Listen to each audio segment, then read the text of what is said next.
Hello everybody, welcome to the stream. I'm just going to get right into it. We're going to start this up, and then I'm going to unmute everybody. Looks like Hello, hello, hi. Whoa, hello. Hello.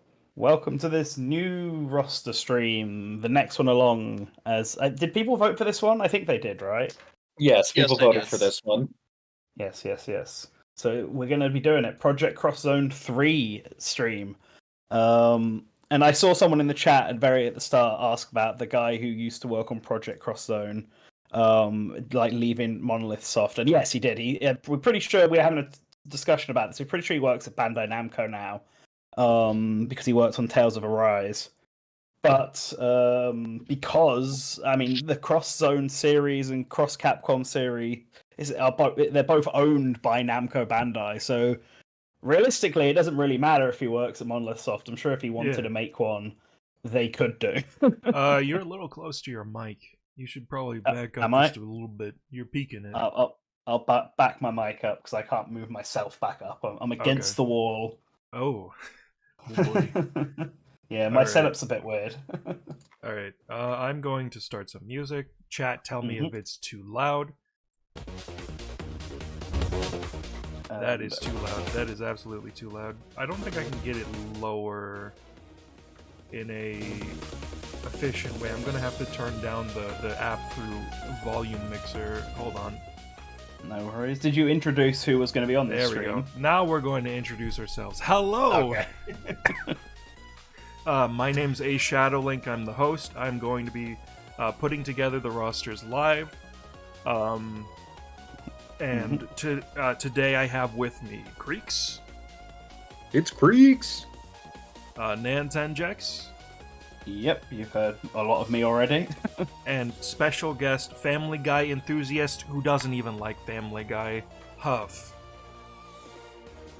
I don't think I've ever seen a picture of Dr. Seuss, and I'd like to keep it that way. It's Dr. Seuss. Bit for future, incorporate Dr. Seuss into some of my profile pics and see how long it takes you to notice. Do you think I'll notice? Okay, that's fair. Dude, I didn't know what, oh god, what is his name? I was making jokes about Freddie Mercury for like 3 months, and I didn't know who he was. I had to remind you. And then I followed that up with, I followed that up with John Lennon jokes, not knowing who he was, what he was from, or that he was dead. How does that happen? How do you just start making jokes about either of those two people without knowing anything about them or what they do? You watch Family Guy. Irony poisoning. You just hear names through media, and then you just decide, you know what, it's funny. Make fun of them. Sure. Alright. The funniest thing was that the John Lennon joke would be he would just join calls and just whisper, "Kill John Lennon." And we had to tell him, somebody already did that. You're a little bit late. I didn't know that! Okay. So we're here to make some Project Cross Zone 3 rosters. In our hypothetical, we are going to incorporate characters from the 3 companies normally in Project Cross Zone: Bandai Namco, Sega, and Capcom, as well as continuing what Cross Zone 2 did and having some Nintendo characters. We're not going to be incorporating any new companies, because why? I think it's less why, because there is like plenty of good argument for incorporating new guest companies. It's more we had to make 3 rosters, and if we had to like incorporate new companies, that would crunch down our space for other things really heavily, and also like we would have to create a system for how we would even spread that out evenly. I would also argue that having more companies now, when you haven't even fully capitalized on the companies there, at some point, like, where do you stop? Do you add Square and SNK to this and have like 6 companies all going at it? Especially because compared to the rosters for Project Cross Zone 1 and 2, we only really increased the size by, what, 2, was it? Because that was the increase. Yeah, about 2. Cross Zone 1 and 2. So it's not a massive jump in characters, not like, say, the Mario Kart or Smash Brothers rosters we did, where we jumped by like a full teen amount. Yeah. It's a very small jump, so adding in even more companies would just narrow the scope that we could do with the companies already there. Yeah, instead we decided to change things up a bit in terms of the choices. There are going to be some returning characters, but there are also going to be some new characters. that are going to be interesting to talk about. First up, we're going to be doing Creeks' roster, and then we'll be moving on to Nantanjek's, and then I will finish out. I just would like to say that in terms of the composition of the three rosters, Creeks and I have a normal amount of Nintendo characters, like less than the other companies. Nantan, you decided to make them about on par, right? Yes, I made them exactly on par. Oh because that's how I think they would do a Project Cross Zone 3. I don't necessarily see the reason for them to keep the others lower down. So I've done it an even spread across all 4 companies. So you decided to win the poll before it even started. That's just how so I'm the guy here who has not played a single Project Cross Zone game or has any real knowledge of the franchise, other than it was on 3DS made by Monolith Soft and that it had Chrom and Lucina in one game. That's basically the full extent, so I've had to learn a lot while doing this. But as from my perspective, as like an outsider to this franchise, didn't even know Namco x Capcom was a thing until Project Cross Zone happened. It's like I only took interest in the series because they added the Nintendo franchises, and because it's also owned by the series is owned by Bandai Namco, but Monolith Soft is owned by Nintendo, so they have to be involved in the game's development no matter what. It kind of makes sense to me that you would include them. Like any future Project Cross Zone game essentially has to be a Nintendo system exclusive. So like it just seems like the natural next step. I guess that was my thought process. And that's been my thought process long before we started doing this roster stuff. And I know that other people feel that way, so I couldn't not include Nintendo in like the same capacity as the others. Especially because they do have enough series that I think fit the Project Cross Zone style. Yeah, for those unaware, the Project Cross Zone style is usually like more teen to adult franchises, usually around the teen area. There's Resident Evil though, that's like targeted towards teens, but rated M. Don't worry about it. It's mostly like humanoid characters. There are very few Scrimblows. Klonoa was in Namco Cross Capcom, and they just spend the entire game whenever Klonoa's on screen talking about how weird it is that Klonoa is here. So that's definitely a thing that we kept in mind. I would say there are certain Scrimblows that could be on here as long as they're appropriate for the kind of game that this is. Generally, it should be characters that aren't really meant to be super like kid friendly, more all ages. Yeah. Or just a Scrimblow that is in a T or M franchise, because those exist. Get Conker in here. No. Microsoft. He's an M-rated. He's an M-rated character. Yeah, but he's also bad. Starting up, I'm already getting controversial. I'm speaking my truths out here. I haven't even put a character down. I'm gonna take the Photoshop window off the screen real quick because I don't know which window. Okay, this is gonna just open on this. Okay, cool. Cool. Last minute bit prepared. All right. But yeah. So Scrimblows, like no Pac-Man, Mario, Sonic, like none of them fit into this sort of the Project Cross Zone style of things. And there's also like a lot of dialogue. It's very dialogue heavy. Is Project Cross Zone a lot of dialogue heavy? So there's not many, if any, like avatars or silent. Silent protagonists included. For games like, I think Ogami is like one of the only kind of self-insert avatar characters, and that's because in the Sakura Wars series, Ogami is an actual character that has like dialogue and a canon name and personality. But there's no Robin. They chose Crom and Lucina instead. There is no God Eater protagonist. They chose the NPCs instead. Oh, something I feel like we should bring up now, just to get it out of the way, is Atlas. Oh yeah. We know from certain events that have taken place, like the Morgana DLC and Super Monkey Ball, that Atlas fully owns all Atlas characters. And they're not under Sega's wing, even though they own the company. So that would involve incorporating another company, so there are going to be no Atlas characters. Yes. Yeah, so no, because I know it was even before we started doing this, I had thought about including like Persona characters because it just seems like a natural thing.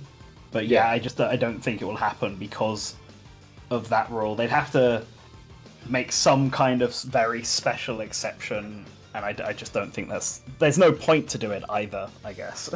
Yeah. Now there is situations like there's .hack characters in the Cross Zone series. .hack is managed by an external company, but that's like owned by Bandai Namco. There's like a Strider Hiryu, and he has Moto Kikaku, in his like rights licensing situation. But with Atlas, it's different because as far as I know, .hack and Strider Hiryu have never had to be patched out of a video game because of the licenses expiring. Yeah, that's certainly a it's so case weird against Atlas. Yeah, again, it's so weird because again, like Sega Sammy Holdings owns Atlas, so I don't know why that is such a problem for them, but it is what it is. It is what it is. It's similar situation to how Sony Pictures and Sony Interactive Entertainment apparently just really don't like each other, and it's hard to get licensing deals between those two. That's why PlayStation has their own like movies and games division starting up. Keep it all in house. Yeah, so and anyway. to be fair, like Atlas also frees up Sega because there's a lot more that you could do with Sega if you don't have like 1 to 2 pair units and at least 2 solo units being taken up by Megami Tensei. Yeah. I that was a specific reason why I wanted to do no Atlas too, because there are a lot of cool Sega characters that we could miss out on if we were obligated to include Persona Shin Megami Tensei, because that would just take up like 2 whole rows. Yeah. But alright, shall we jump into this? With Creeks, you're going up first. Alright, I guess that's alright. Slink, do you have my PXZ slots open? Everything's pulled up. Yeah. Neat. And I guess before, actually, we should establish our familiarity with the Project Cross Zone series, because I already said that I know nothing about this. But I believe, Creeks, you've played all the games? Yeah, so I've played through, like, the majority of Project Cross Zone 1, put it down because I was like, wow, this game is bad. I have watched through a playthrough of Namco Cross Capcom because I am not about to, it doesn't really look like the gameplay would interest me that much, and I was not about to have to patch, like, the game for a translation itself because it never came over to America. So it would have been a whole hassle. But I have fully played through the entirety of Cross Zone 2 and really like it. They are very fun games, very charming. The dialogue is very amusing, but gameplay is very repetitive and simple. You have to really be into the crossover angle for it to like hold you in for the whole 40 hours. Yeah. I've played a bit of Cross Zone 1 and 2. But I have not played through either all the way. That's basically it for me. Cool. And you said that you haven't played any of them at all. I have not played any of them. I actually do own Project Cross Zone 2, but I have not put it into my 3DS. I'm actually not even sure if I've taken the plastic wrap off of it. I'm pretty sure I found it for like quite cheap, like several years after the game came out, and was just like, yeah, I see where the market's going. If I'm ever interested in playing this game, I should buy it now before it becomes literally impossible to buy for a good price. Which, congratulations, you were correct. Yeah. So I bought it, but I've not actually played it. Okay. All right, let's get right into things. All right, you want me to drag so on the could you first go ahead slot? and go ahead and drag in the first slot.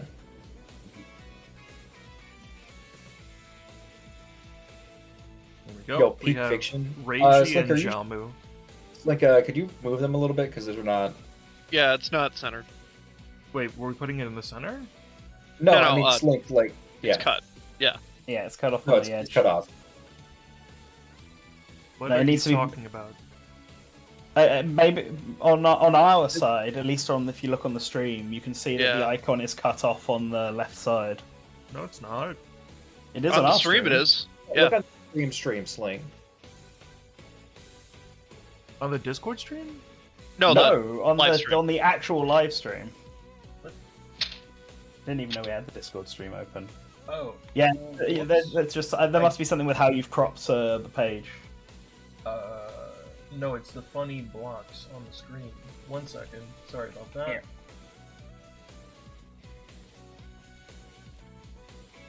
There we go. Might be a Whoa, the cinematic reveal. The cinematic reveal.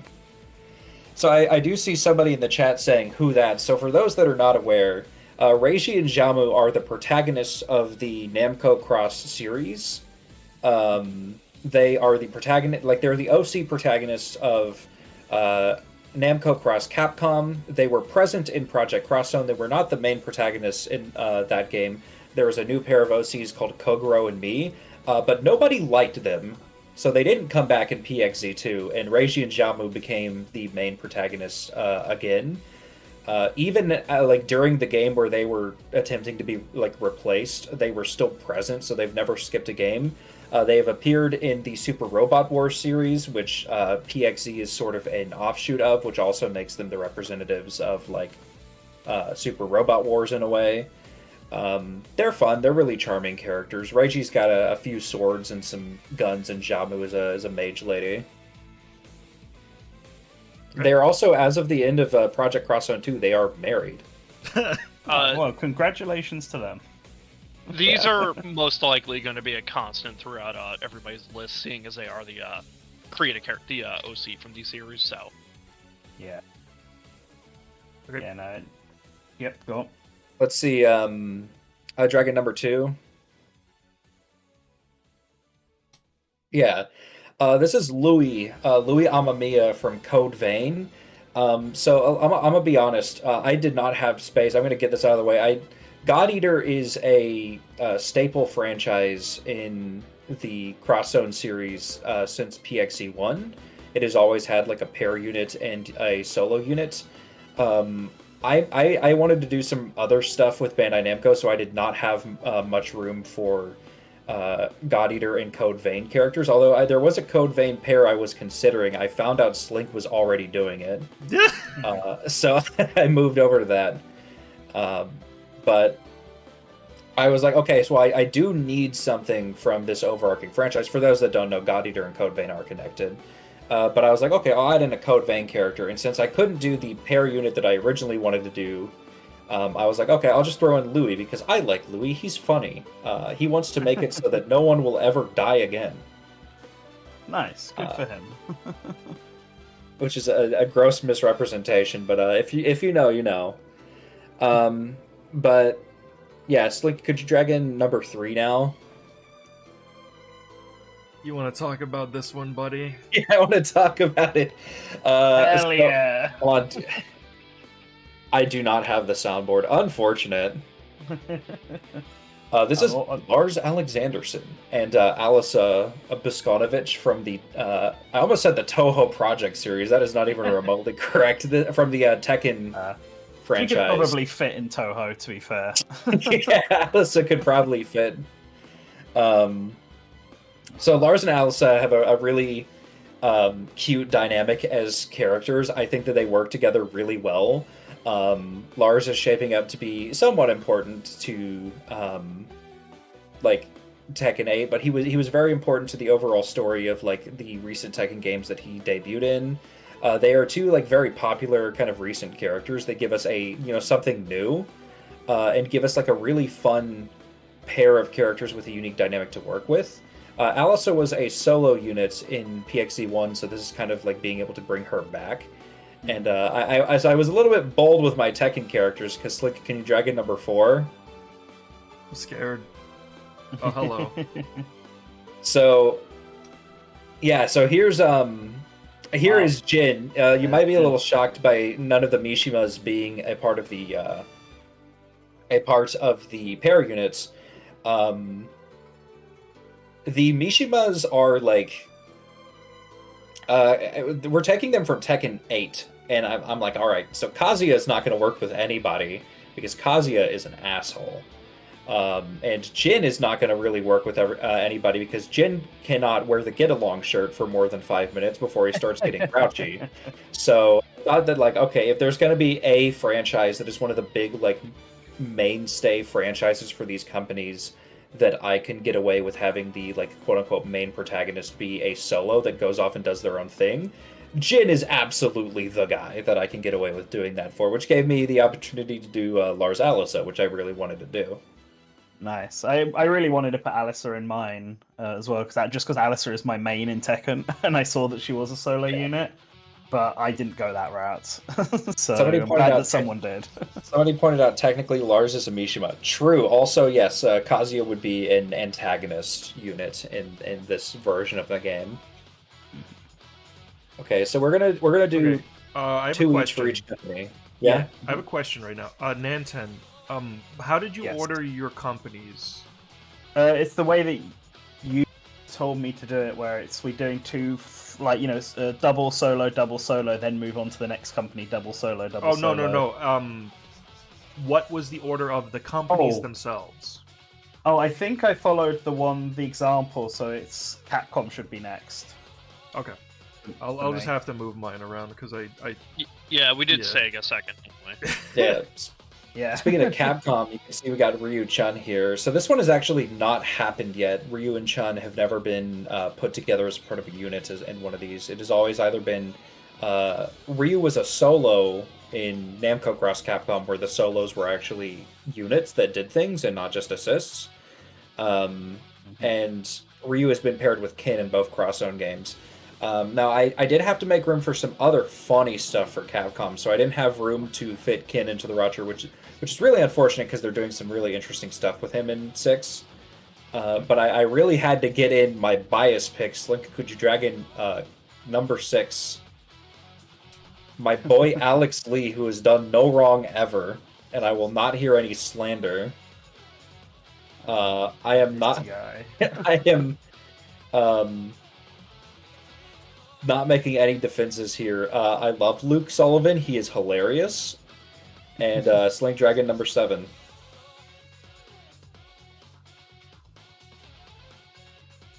Okay, fair enough.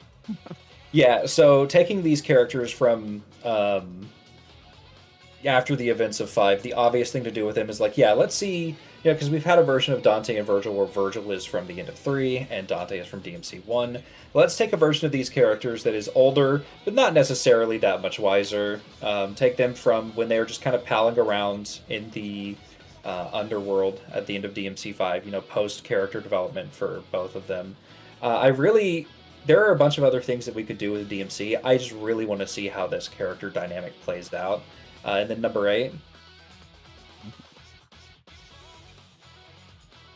Yeah, so anybody that knows me knows I love Nero. I really wanted to fit Nero into a pair unit somewhere, but unfortunately I wasn't able to make any compromises that I thought worked well in order to get it to happen. I wasn't able to do anything with...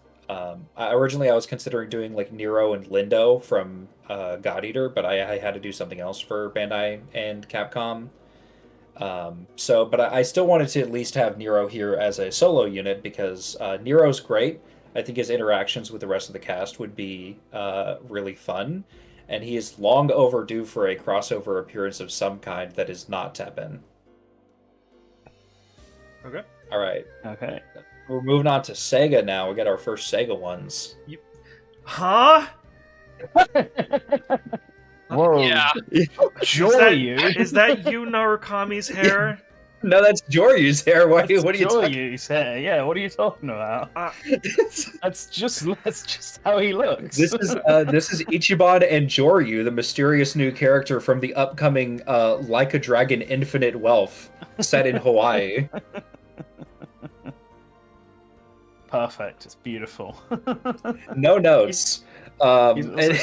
He's also a super spy. Don't forget that part. True, he can use all of his new super spy gadgets. Gaiden. Now, could you drag in number 10? Incredible.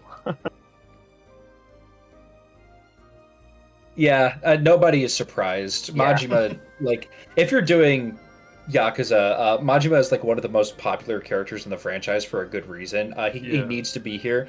Him being a solo actually works really well because it plays into his kind of erratic nature, having him be able to just pop up with all of these other characters, and it also allows him to get a very wide range of character interactions because you can pair him up and give him unique dialogue with all of the pair units as opposed to just with all of the solos, with Kiryu also being present, which allows him to kind of like flex his personality more outside of his interactions with Kiryu, which PXE2 was somewhat reliant on. I think that's a good reason. I think that works. To address somebody in the chat real quick, somebody was talking about no Kazuma Kiryu. Fake fan. Yeah, like quick. He's dead. You should know this already. Go Yeah. Quick explanation. There is no man named Kazuma Kiryu. He is a man who erased his name. Yeah. All right. And then next up for Sega. Okay, and then we have so I did get a little funny with some of my picks. So these are two characters that I'm a little bit surprised have never appeared in the Cross Zone series since Sega has entered it. We have gotten, arguably the characters we've gotten for Virtual Fighter, Kagamaru, Akira Yuki, Pai-chan, are like more, iconic to the series, more popular, especially in like Japan, where Virtual Fighter is a bigger deal. But Jackie and Sarah, like the Bryant siblings, are a really obvious and really fun pairing of two very popular characters that have been around since day one, are two like big factors in the series. And I thought it would be really nice to like have them on the roster. And if you're going to have one, you might as well have the other. Yeah. Originally, I was going to do Akira Jackie, but it's like if you could drag on number 12.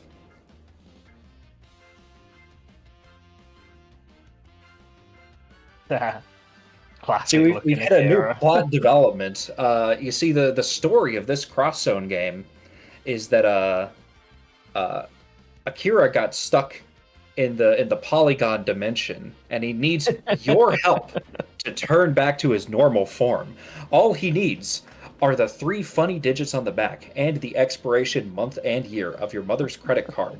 Please drop them in the. Please don't, by the way. Don't. We do not condone this. I was already typing it. No. Yeah, I had to say that not because I thought anybody in the chat would do it, but because I knew Huff would do it. Huff, you can put it in our private chat if you want. That's fine. Okay. This is where my Virtua Fighter knowledge fails me, because I did not know that Jackie and Sarah were siblings at all. That pairing makes a lot of sense. So, Slink, because we have 3 for Nintendo, wouldn't it look a lot better if we put them on the bottom rather than on the side? No. No? That's what I did on my roster image, and I did think it looked a lot better because there's not a bunch of like white space, but... well, you see, the empty space will be filled with the text that I usually put on these things. Got it. Okay, yeah, that makes sense then. Yeah. Although for mine, you will need Nintendo on the right side, because that's how I've done it. I do see someone in the chat did say PXE is dumb, then you can't not have Sonic. I'm just going to let you in on something as somebody that has played like the Cross Zone games. Sega would not let Sonic into these games because of the stuff that is in the dialogue. I'm just going to let you know that immediately. Yeah, some of the dialogue interactions Reiji and Xiaomu have with each other alone would be grounds to not have Sonic in the game. they did do Klonoa in the past, but the entire point and joke of Klonoa being there was he doesn't belong. True. The most blunt way I can put it is this: Sega will not allow Sonic to show emotion. They are not going to allow him in a game where Morrigan is there. No, we do have Nintendo now. Mm-hmm.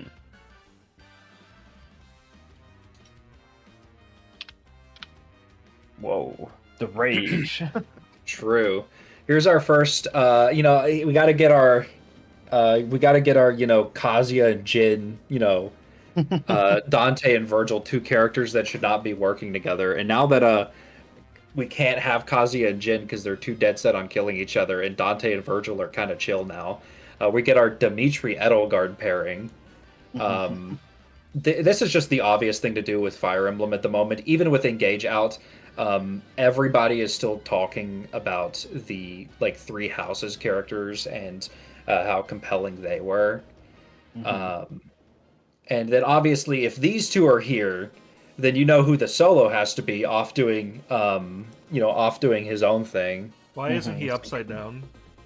You know what, Slink? That is true. That is a grave mistake I've made. Slink, if you could do me a favor and just spin him around real quick. Don't worry about the text. Just do it. Just spin him around. There we go. Perfect. Now Claude's arrived. Yeah. And everybody in the chat, I'm sorry that I failed you. I will not make a mistake like this again. Okay, we're starting to get into the really funny stuff. Slink, could you drag on the next Bandai Namco pair? Oh, heck. Taizo. Yeah. Taizo, So, is it? these are two characters that have not been seen since Namco Cross Capcom. These are actually the Namco Cross Capcom versions of these characters. For those that don't know, Taizo is Taizo Hori, who is Dig Dug, and Toby is Toby Kissy from Baraduke. These two, as of the Mr. Driller games, are canonically a divorced couple that fights over custody of their children, with Taizo a complete loser and Toby being sane and normal. I love them. These two are incredible. And Namco, having the sheer testicular fortitude to make one of their premier arcade gaming icons part of a divorced couple is one of the funniest things I've ever seen any video game company do. And I need more people to know about it. So I am forcing them to wear the Get Along shirt for the sake of this crossover. I knew Taizo was the Dig Dug guy. I knew that. I did not know that Baraduke was also from a completely separate game, though. Toby, I should say, from Baraduke. I did not know that it cut that sort of deep. That's incredible. So what does this mean for the solo unit then? So the solo unit, it would have been funny to have Mr. Driller be the solo unit, but I decided instead, I was looking through other Namco arcade characters to pick, and I was mostly looking at other ones that were in Namco Cross Capcom. I considered doing Bravo Man, but instead I chose number 16.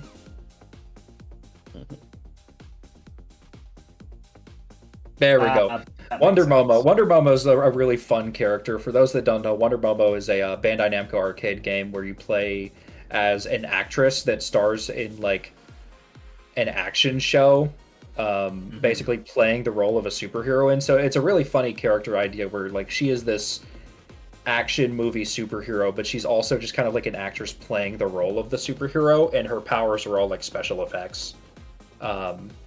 Really fun concept for a solo unit because in the previous games, Pai-Chan was an actor. For those that don't know, yes, Pai-Chan is an actor in the Virtua Fighter series. They don't talk about the lore in Virtua Fighter. But they talked about her being an actress in a lot of her dialogue, so I thought that would be a really funny character gimmick to establish. And then the next Bandai Namco pair unit.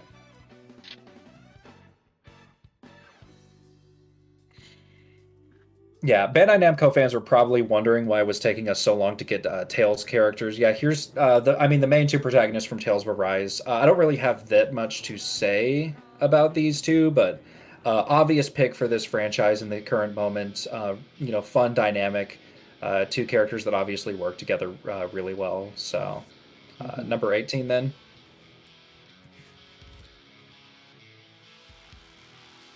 There are a number of reasons that we will probably never get a FromSoft character in a Bandai Namco crossover. I do not care. The Soulsborne franchise is my favorite video game franchise of all time. My top 3 favorite games of all time are Dark Souls 3, Elden Ring, Bloodborne, in that order. There was not a universe where Sunboy did not get on the roster.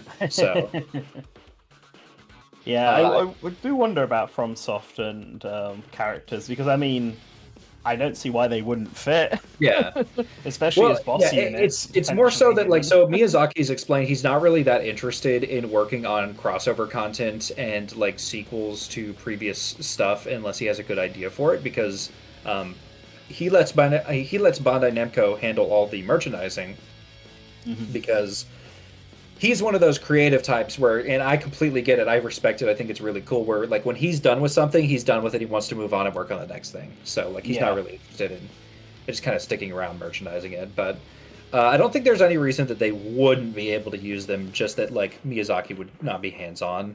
Neither would like Yamimura or the rest of the like FromSoft team. But Solaire is like perfect for an assist. His whole thing that he is most memorable for is he is the guy that gives you the white substone in Dark Souls that allows you to activate the co-op features and summon and be summoned into like other worlds to help people fight bosses. So him being a summon is literally just perfect for his character. And there's a really funny one that I've been delaying a little bit to give me some space to talk about it. This might be the funniest one on the whole roster. Alright. Okay. So I would like to thank known Discord user A Shadowlink for enabling me. Because I was going to do Leon Ada because I loved RE4 Remake. It quickly became like my favorite game in the RE series, even above like the original RE4 and like 7 and 8, which I all really love. Because I thought this game was incredible. They did a lot with the characters that I really liked. They did a lot with the gameplay that I really liked. And I originally was going to do Leon Ada because I was like, okay, yeah, they teased Leon and Ada being a thing like last game, but Ada just ran off to become an NPC. So obviously this is what they would have to do this time. And then I heard from Huff that Slink assumed that I was going to do Leon Ashley as the pair unit and just have Ashley be sitting there while Leon is doing all the fighting, which was another thing I was considering because I really like the new version of Ashley Graham. And to be fair, at the time, they were right in that assumption. True. And it made me realize, oh, that's right. I can do Leon Ashley, because once I am told someone else expects me to do something that I'm like holding back on doing on a roster, that effectively means to me that I have been given permission. Yeah. Like, okay. On the Marvel versus Capcom rosters, I said I assume Creeks is doing Heisenberg, and that apparently like cued to him that he could actually do Heisenberg. You're enabling him.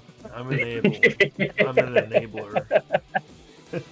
It's funny that it was Resident Evil both times. It's just me being funny and weird about my little Resident Evil scrimblos. But yeah, so like obviously the way that the pair units work, you know, they cross up the opponents with a constant barrage of attacks. You can't just have Ashley be there and not do anything. So I was like, okay, there's precedent in Project Cross Zone 2. Phoenix and Maya are a part of one solo unit because they come out and do a solo attack, but there's two of them there. Mm-hmm. So for whatever conversation they're having, they just have like one or both of them come out as necessary.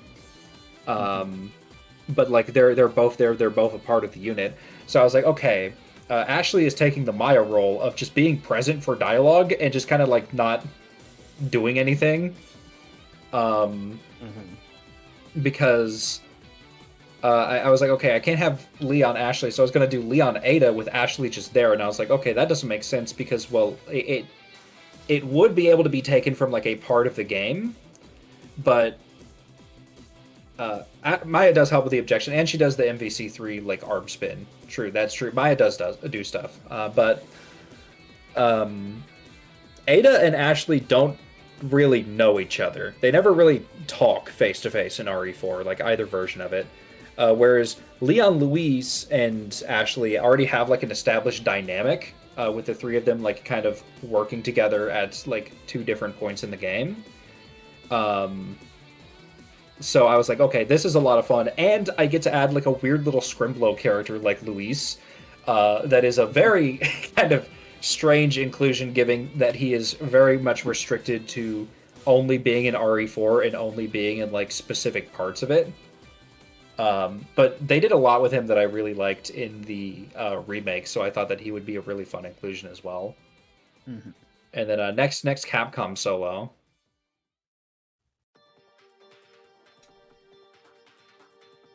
Okay. Zero. So in the Interesting on his own. in the previous so in Namco Cross Capcom, all of the Mega Man representation came from the Legend series, and then Tron was back in PXE1, and in PXE 1 and 2, the main Mega Man representation was from the X series, with X and Zero being a pair unit.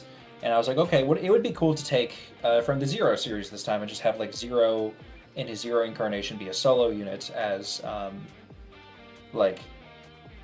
the primary like rep on the Capcom side for the Mega Man series. Mm-hmm. So then number 21.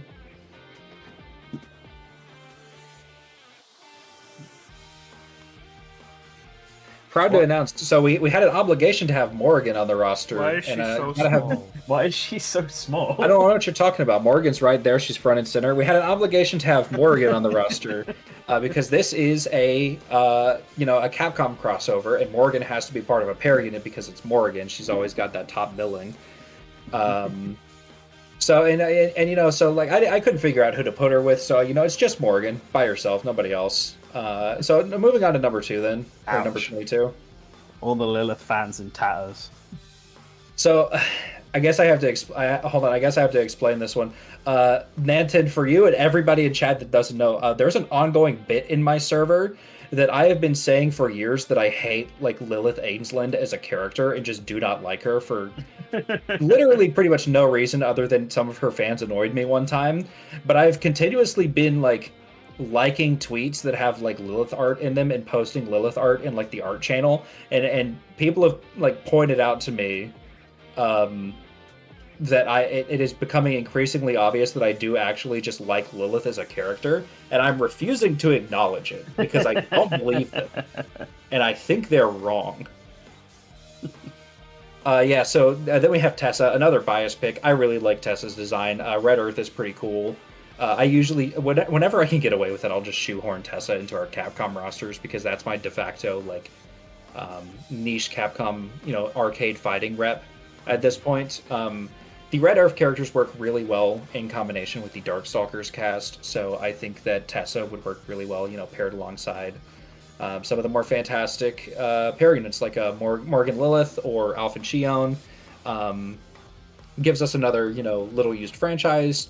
Another character that is popular with people that are part of that niche audience that are in the know. Like Capcom Versus fans really like Tessa because of her appearances in like SVC and Puzzle Fighter. So yeah, and another like really cute design. So like good inclusion all around, which moves us on to our Sega stuff again. Oh. Yeah, Axel and Blaze. So we did have Axel and PXE2. I felt like with Streets of Rage actually being back and these characters having a big evolution for the first time in a long time, it would be really obvious to have Axel and Blaze, the two kind of most recurring protagonists of the series, be a part of a pair unit. I really like Streets of Rage. I was really happy when Axel was in 2. The Go Straight remix is really good in PXE2. So this will give us bare minimum 2 songs from the series. Any excuse to get some of that really good Streets of Rage music is an excuse that I will happily take, which moves us on to number 24. What? Oh. Why is he called that? Oh, shit. So here's Taro Yamada, aka Rent a Hero number 1 from the Sega Genesis game Rent a Hero, which was remade into the Sega Dreamcast arcade game Rent a Hero number 1. Our friend Shockwad really likes this game. So it is a cult classic. Like I said, it is a cult classic like Genesis beat 'em up, which was remade as a fully 3D title on the Dreamcast as a cult classic Dreamcast beat 'em up, which has a similar, as far as I have seen, it's got like I wouldn't compare it necessarily to God Hand, but it's like a customizable like beat 'em up thing where you create your loadout and then you go out and you do superhero stuff. He's all like a Moomin Rider. He just kind of punches things. He wears a funny costume. He just runs around and hits things. It's really fun, and I looked into it a bit. I thought it was a hilarious left field choice. I thought it would work really well as like a dynamic with some of the other characters on the roster. I thought that this would be really fun, so I decided to do it, which leaves us with our next Sega pair unit. So I'm going to be really transparent here, guys. I am a big Sega fan. I do not know about Sakura Wars. I have done I have a lot of familiarity with what has been in the previous Cross-Zone games, and I have done like a lot of basic level research, so I know like a good amount of the like characters' names and what their deals are. But I don't have like an intimate familiarity with the franchise. So when it came to like what to do with these series, I was just like, all right, I'm not going to get risky. There's a server that I'm in with a bunch of people that are really big Sakura Wars fans, and they don't like the reboot, so I'm not going to risk it with the reboot because I don't know what the consensus on that is. I'm just going to take the 2 most popular characters that I know of from the old series. They were pairing it together in PXE1. I'm going to put them together. Here's your Sakura Wars representation. Do not hurt me. And then there's number 26. Which is probably to the surprise of people in the chat. It is not Erica Fontaine or Sakura Amamiya. It is actually another left field pick. This is Orta from Panzer Dragoon. Panzer Dragoon was this and Golden Sun were 2 of the franchises that we were bouncing around for a Sega solo unit, and we were like, hey, Golden Sun? Golden Sun? Not Golden Sun, Golden Axe. Sorry, why did I say Golden Sun? Well, I mean, we could do Golden Sun for Nintendo. I didn't. I'm just going to spoil that here. I for gore, but Orta's a really fun character design. I think she works really well as a solo because you can get the dragon in for the big finisher attack. She has enough to work with the little gun that she has, and like the uniqueness of her design to facilitate enough moves for a fun solo unit, while not really like working that well as a part of a pair. And I just think that like Panzer Dragoon is a weird franchise because it's a world and it's a world and a franchise with a lot of like interesting lore and designs and concepts that Sega does not really make very good use of. And they've consistently expressed interest in like exploring that world more and using the characters more in things, but they don't really get enough chances to. So I thought this would be a fun way to do that. Yeah, I'm happy you took my suggestion on that because I actually really want to get into the latter portion of the Panzer Dragoon series, not just the first one, because the RPG seems very interesting to me specifically. Then there's 27, which is the first, or not the first, the second Nintendo pair unit. Yeah, this was inevitable. Xenoblade Chronicles 3 was the best game of the past year. Go play it right now. That's all I have to say about these two. Dude, Gollum is right there! True. He did win the argument. I guess that means he won the war. I guess that means I get he's not one of these franchises, I'm afraid. When we can add Warner Brothers to Project Cross Zone 4, then you can include Gollum into the roster. Okay, and then 28. This is actually kind of a weird one considering the typical Japanese lean of this franchise. But I was thinking about it, and I was like, you know what? There's usually a lot of there's Ryo Hazuki in PXE2. There was like kind of Axel in a way. There's a lot of solo units in these that are literally just like a guy. And I thought, you know what? Little Mac would be a really fun, like kind of unexpected. Bruno is literally just a guy. Little Mac would be a fun, like kind of unexpected pick for something like this. They never get enough chances to explore like Punch Out enough. It's got like a diehard niche fan base that I am like I consider myself a part of it, even if I don't talk about it that much. Because I've never met anybody that's played Punch Out Wii that does not like that game, and for good reason. It's a great game. It is a great game, and it is probably one of the weirder Nintendo choices that I made, but I thought it would be really fun. So we do have, then there's, getting into the final rows here, we have the Bandai Namco Parried at 5. I accidentally put the screen away. What was that? There we go. So this is a Sigrid from Soul Calibur. From Soul Calibur and Blide the Half-Wolf from Elden Ring. I really wanted to do like Elden Ring pair unit. I was like, I really want to do Blide. Blide sounds like a fun character. I really liked him. He was one of my favorite NPCs in Elden Ring. And I couldn't figure out who to put with him because I was like, okay, I can't do Ronnie because she doesn't really get up from the chair and fight.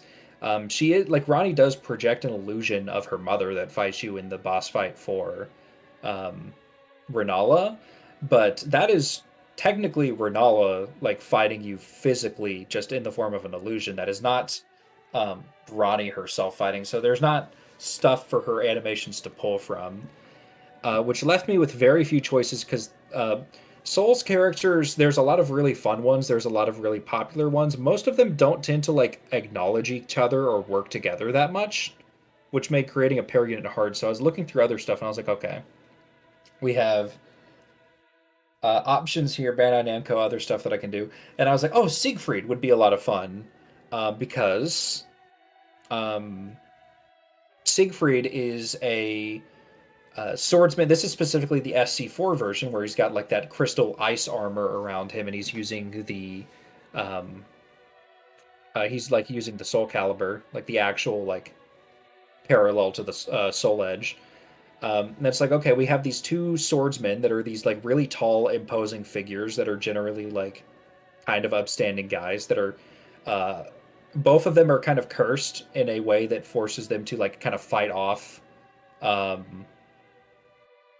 like with Siegfried, it's like he has to fight off Nightmare, and with Blide, his whole deal is that he was created as a like wolfman to be a servant to Ronnie, and when Ronnie starts going against the gods, his programming kicks in, and he turns into like this evil shade that like has to like try and track her down and stop her, and his physical body kind of snaps when he does that, but he fights against the like. He fights against the curse, and when you find his like physical body at the end of his quest line, he's gone kind of crazy, but he's like still standing in front of like Ronnie's tower defending it, even though his like programming is trying to take over. Okay. So it's like, yeah, they have fun dynamic. Both of them use a giant greatsword. Both of them are like really tall. Both of them use ice or crystals in all of their attacks. I thought it would like both of them do some flipping and dipping stuff with the big greatsword. For a lot of their super attacks and stuff like that. I thought it was a really fun, interesting dynamic for a crossover pair for these. So, and then that brings us to Bandai Namco Solo 5. Hey. I'm gonna be honest, I do not think, unless he was in Namco Cross Capcom, and I do not remember it, Yoshi has not been in one of these yet, either version of him, and I was really weirded out by that. I have a lot more representation for Tekken on this roster than I do for Soul Calibur. So I put Yoshimitsu down as the Soul Calibur version of the character. And since I was already using the Soul Calibur 4 version of Siegfried, I just used the SC4 version of Yoshimitsu as well. And then I actually think, could you drag in 32 before the crossover pair?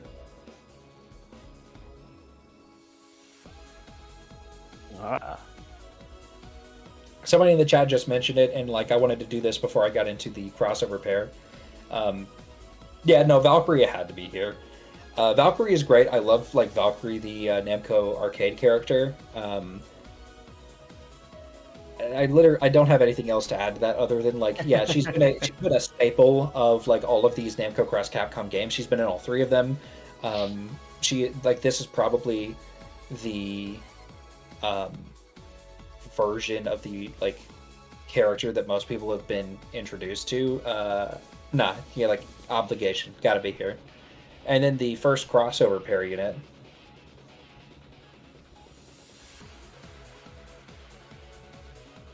Okay, Cosmos and X. Yeah, so Cosmos is also an Obligation. She is the I've described her multiple times, because there's a lot of times where we're making rosters and I have to explain to people why you have to have Cosmos on a Namco Bandai roster, because a lot of people just like don't get it. I've described her multiple times. She is the Morrigan of Namco Bandai. Mm-hmm. If there is an excuse that they have to put her into something, they will just do it. And so I was looking for things to put Cosmos with because I wasn't sure. And then me and Huff started like spitballing some ideas, and we were like, okay, we have Zero from the MMZ series. What if we did like the Elf Wars incarnation of X, taken from between the events of like the Mega Man X series and the Zero series? So he looks and acts like his Zero self, but he still has like a physical body because it's during the events of the Elf Wars, and that made for a really cool parallel between like Cosmos and X, both being like, they're both these blue robots, they're both these Messiah figures, and like it also is really funny because like the version of X that we used it's just pure fan fiction. This is the most fan fiction thing that I have on the roster, but it would be really cool to get to explore that version of the character. Which leads us into ending off. So that version of the character's not been in a game, have they? They've just been... Technically speaking, no, but also yes, sort of. Do you want to count Copy X? Do you like... Nah. So here's the thing. Elf Wars X is like, he is in the Mega Man Zero games as like a spirit, and his body is in the Mega Man Zero games as Copy X. So technically he has been in a video game, just not all at once. Right. Which leads to the there's going to be some funny stuff on the Capcom. Okay, go on. Okay, next one. Huh? Yes. Who? So Slink, how does it feel to get jump scared by your own art? Okay, so this is Mercedes from Dragon's Dogma. There doesn't exist very many high quality artwork of her. It's all concept art. So I drew this for an old Project Cross Zone roster that we were doing. I didn't expect to see it here today, I'm gonna be honest. Yeah, me and Ozzy were talking about like, okay, I can't find any good, Mercedes art, but I still really like the concept of like, yeah, Mercedes Martin from Dragon's Dogma and Fiore from Monster Hunter. Both of them fill like a very similar role. They're both like these ladies in white that like have a very like regal fighting style and presentation, and they are these captains of their respective universes, like kind of like monster fighting squads. These like military women, somewhat similar like hairstyle too, just for the funny other parallel. I thought that this would be like a really fun way to get both Dragon's Dogma and Monster Hunter, which are two like big franchises for Capcom that are difficult to otherwise fit into the game. And like we just had to use the slot that you made previously because we couldn't find any good Mercedes art to use. So Then 34. So So this is Momo from Breath of Fire 3. She is a mage and a book nerd, and she's a really cute character design. And I was talking with, so I knew I wanted to use Breath of Fire 3 for the Breath of Fire rep because I really wanted to have something Breath of Fire in here. So I left it up to the choice of Wario the Legend. I was like, all right, I'm gonna do Ray, Nina, or Momo, but it's probably either gonna be Nina or Momo. So pick one of those two. And he chose Momo.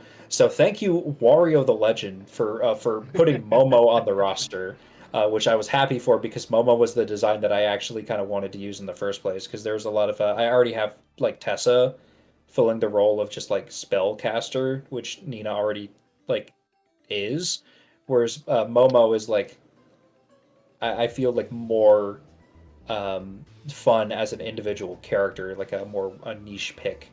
And then let's do 36 again. I'm just going to keep leaving the crossover units for last. Captain Commando. Yeah, Captain Commando. Anybody that was wondering where he is, here he is. Captain Commando's great. I don't feel any like explanation is necessary for him being here. He kind of fulfills the role of like, so there's generally always a character that like jumps out as a solo unit and summons like classic arcade or like 80s and 90s characters from the companies for a bunch of cameos. And Captain Commando was that in the last game because he did all of his MVC2 stuff, but instead of calling out his team, he called out like battle circuit characters and stuff like that. So a lot of fun, a really fun character, and then that leaves the Capcom Sega cross pair. Oh, Oh, that's a good. This is Herlock Sholmes from Ace Attorney and Larson Tyler from the Sega CD fighting game Eternal Champions, and its spin-off Chicago Syndicate. Herlock Sholmes is a hat and trench coat wearing.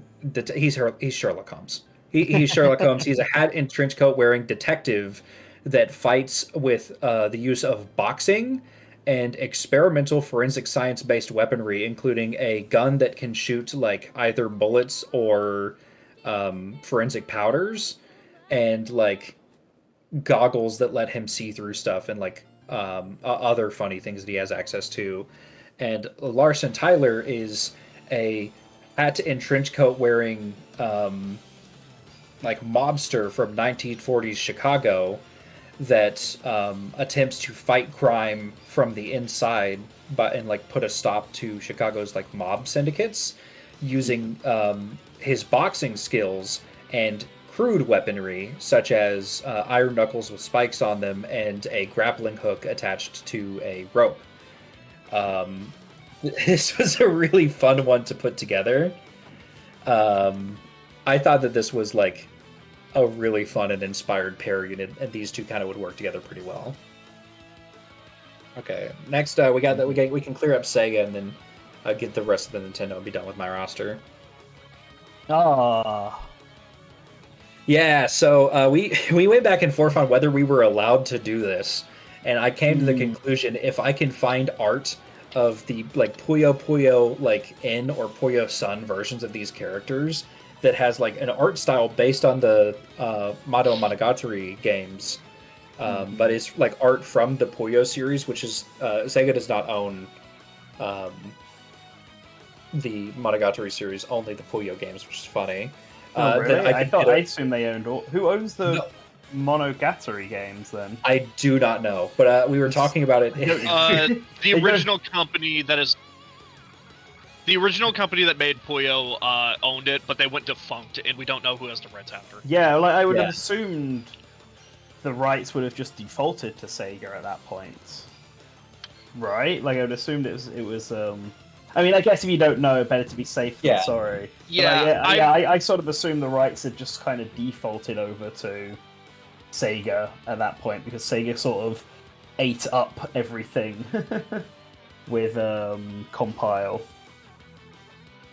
Yeah, it was originally compiled, then D4 Enterprise got it eventually, and we don't know if they still have it.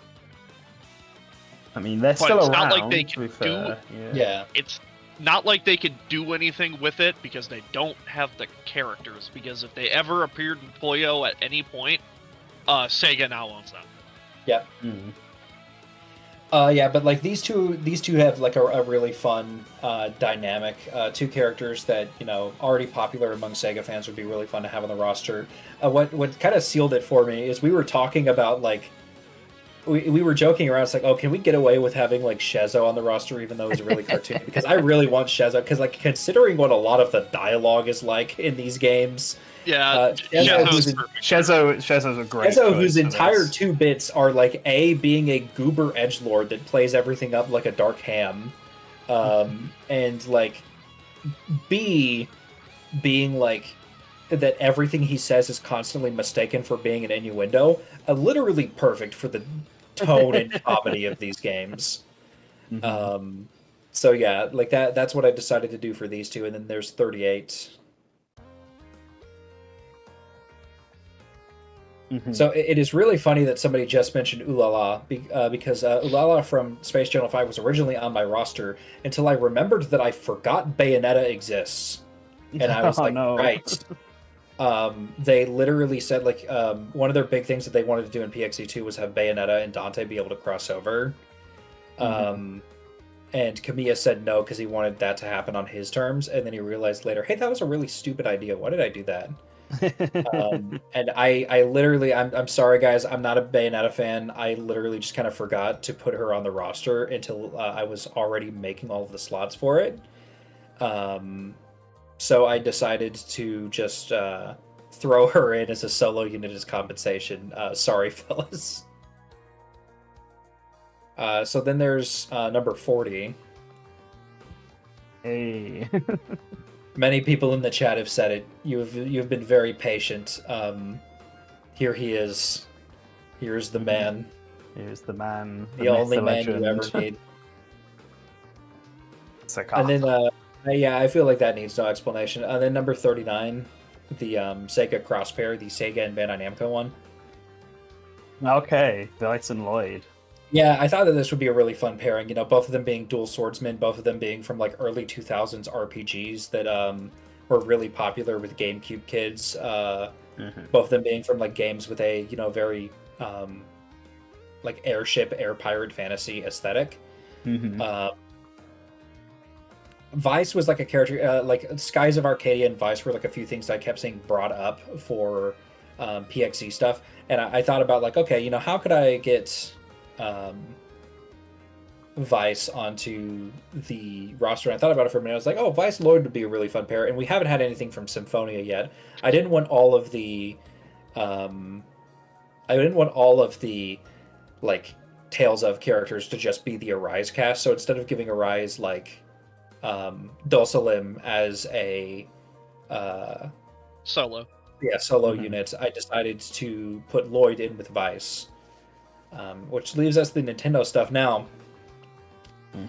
I am well aware what I should have done is pit Dark Pit. It's what I originally wanted to do.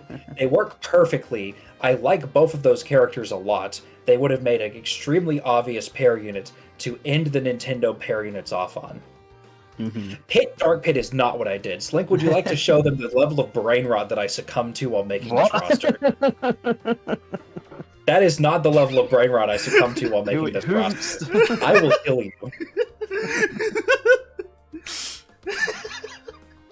Come on, Slink, dragging the real one. I sent it to you. Woke up. I'm in there. How many of these do we have to go through? How many did Huff make? You don't want to know. Okay, drag the next one in. Okay, that one's real. Okay. That one's the real one. Slink, no! I already It's not the funny one! I did Mario Paul. That was the one I dragged in. Yes, Mario Yeah, Paul but I Blart. had 3 more sending. I am sorry to all of the Kid Icarus fans. I am one too. Listen, I know I failed you, but pushing my propaganda comes first. You will all play Xenoblade Chronicles 3. None of you can stop me.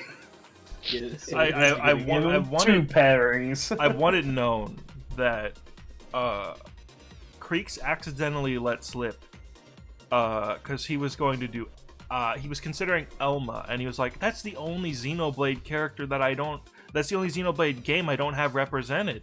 And then I immediately pieced together, oh my god, you're doing Shulk and Rex from the Xenoblade 3 DLC and Noah and Mio. And I just had to be like, my response basically amounted to me just going, yes. True. You specifically said, how does it feel to know me? Yeah. Oh, I forgot I said that. That's powerful. I like the way that feels to say. Okay, and then number 42. So I was another one that I was considering something else, and then I did the thing that I thought was more fun. I was considering for a little bit doing Samus, because I am becoming a lot more receptive to the idea of Samus being in games and like talking more and getting to establish more of a character. I also think that a fan service heavy series like Project Cross Zone is the exact wrong place to start giving Samus more characterization, because they will not do her well. So instead here is Douglas J. Falcon. Officiality of the name pending. It comes from the F-Zero X American website, so probably not canon. But his name is Bart Lemming. Bart Lemming is Bart Lemming is a different Captain Falcon that is from a different version of the character in a different game. You fake fan. Yeah, so here's Captain Falcon from F-Zero 99. His solo attack is that 99 Captain Falcons come out and do 99 Falcon punches, and the game crashes. That's my roster, everybody. Thank you for thank you for allowing me to share it.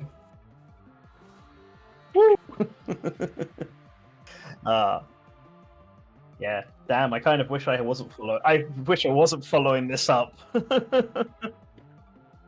I'm very sorry for taking so long. That's why I don't want to go first, usually. Well, in repeat, some of these I think will probably be the same, so we probably don't need to spend as much time going on about them. Yeah, the first one is always going to be the longest because we have to set the groundwork of who we are and also like characters that are going to be a constant throughout.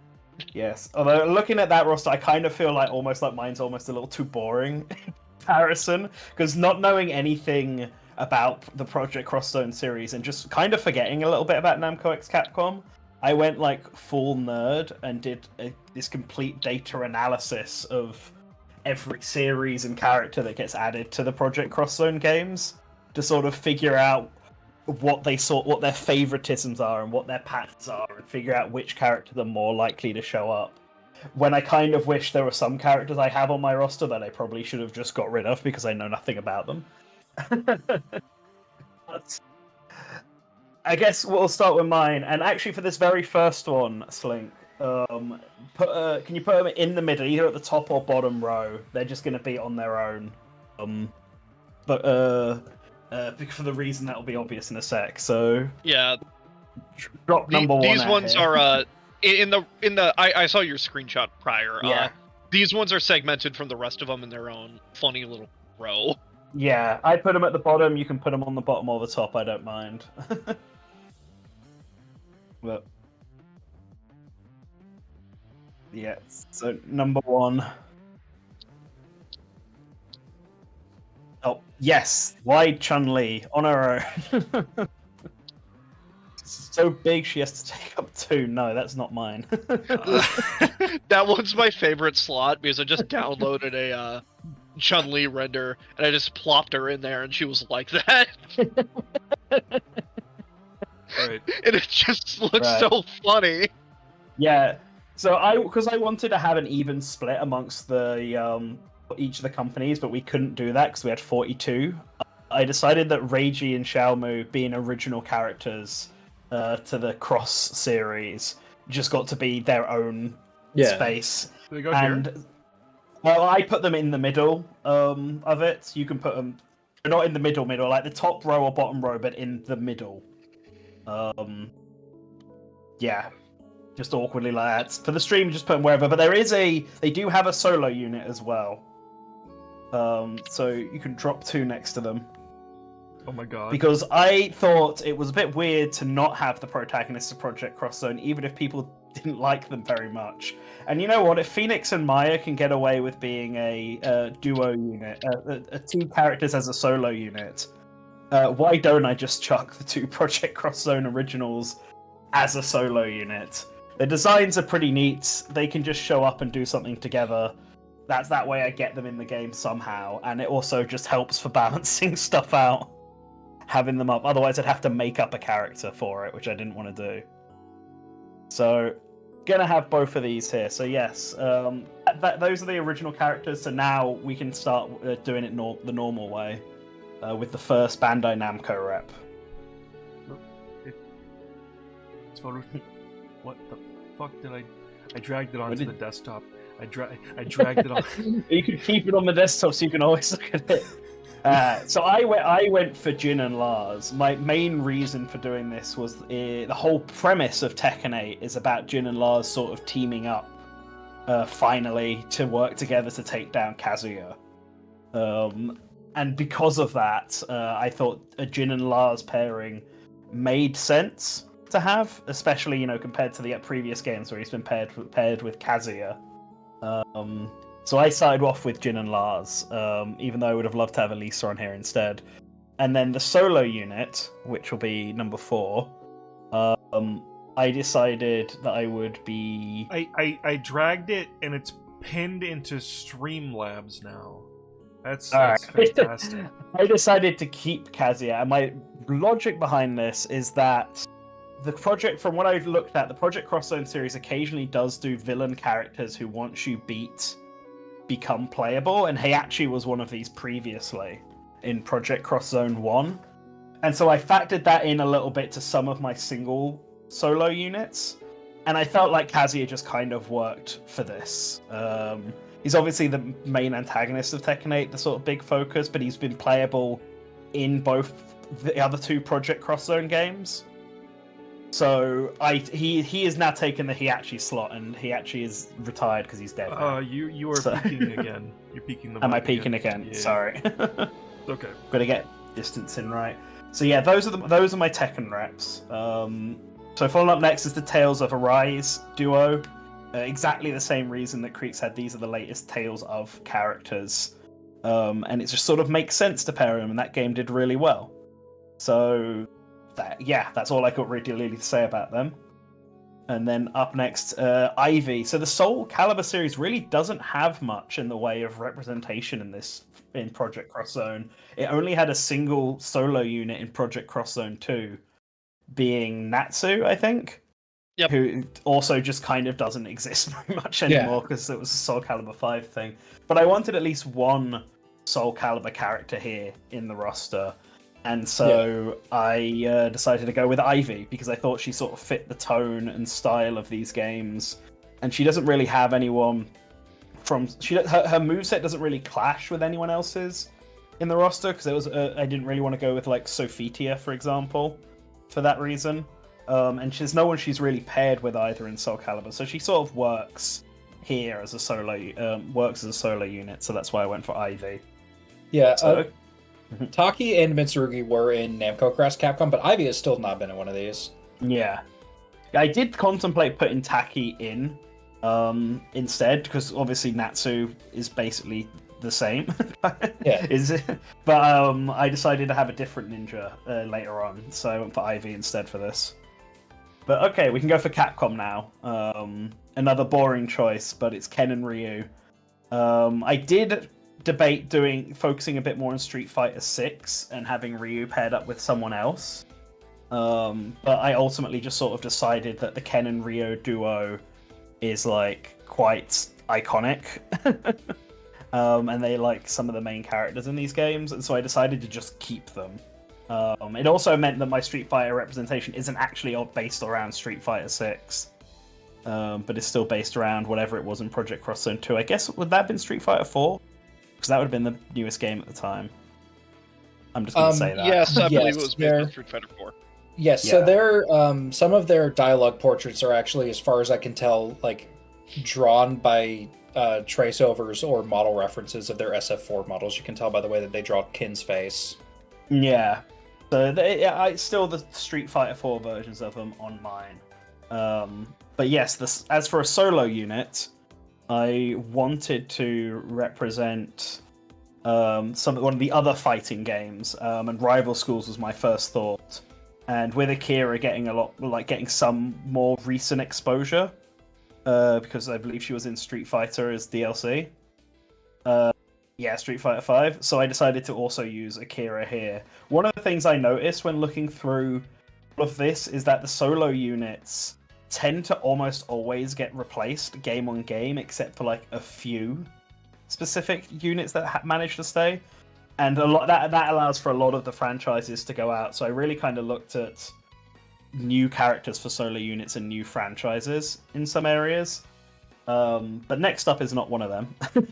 Next up is another pairing that needs to be here, and two characters, and that's Dante and Morrigan. So as you said, Creeks, Morrigan she's got to be here because it's a crossover game featuring Capcom. So of course Morrigan is going to be here. And I was actually trying to think of who I should pair Dante with. Whether it's Devil May Cry 1 Dante or Devil May Cry 5 Dante, I don't actually think it matters. I did use the Devil May Cry 1 Dante because initially I thought a younger version of Dante would work with Morrigan, but reflecting on it, I think any version of Dante would probably work with Morrigan. But obviously Dante, devils, demons, and all that, and Morrigan is a succubus, which is a type of demon. I thought they could have a really fun dynamic together, and fit sort of thematically. So I paired the two of them off like this. But this doesn't mean there isn't any other Devil May Cry stuff, because the next solo unit I've included is V. I wanted a new solo unit. You what now? Hold on, he's kind of cooking. Hold on, let him cook. So, I didn't want to have Virgil with Dante, but Devil May Cry 5 is the latest, and V is the latest character here, and I think he would be I think he could have some really funny dialogue choices, especially if him being here also allows for his summons and stuff to be here, and can also be included as a part of this. And so I thought having V be here added to the game, he would make for a very neat solo unit. That would be very different. I agree with you. I actually suggested doing V for both the other two rosters that they made. V just translates and has like a super unique moveset here. It's just with the limited roster space, it's really hard to push for him. So I'm happy somebody picked him. If anybody in chat has read the Visions of V manga, he's a very compelling character thanks to that. So, I'm for it. He's one of my favorite characters. I liked having V, but V, especially if I wasn't going to use Virgil. Someone mentioned Nero. Well, you're going to have to wait. So let's go on to Sega now with the next choice. And this was my Virtua Fighter pick. I wanted to have Akira because he's the Ryu, he's the main character. But I wanted to change up who the Virtua Fighter rep was. And I know that Sarah is obviously a big part of that series. Like I said, I didn't know about her connection to Jackie because I did almost put Jackie instead of a Sarah here.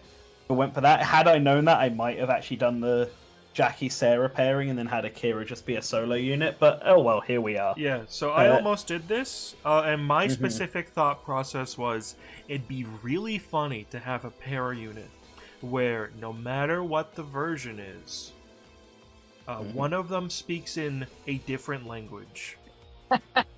So Akira would be completely untranslated in the Western version, and Sarah would be completely untranslated in the Japanese version.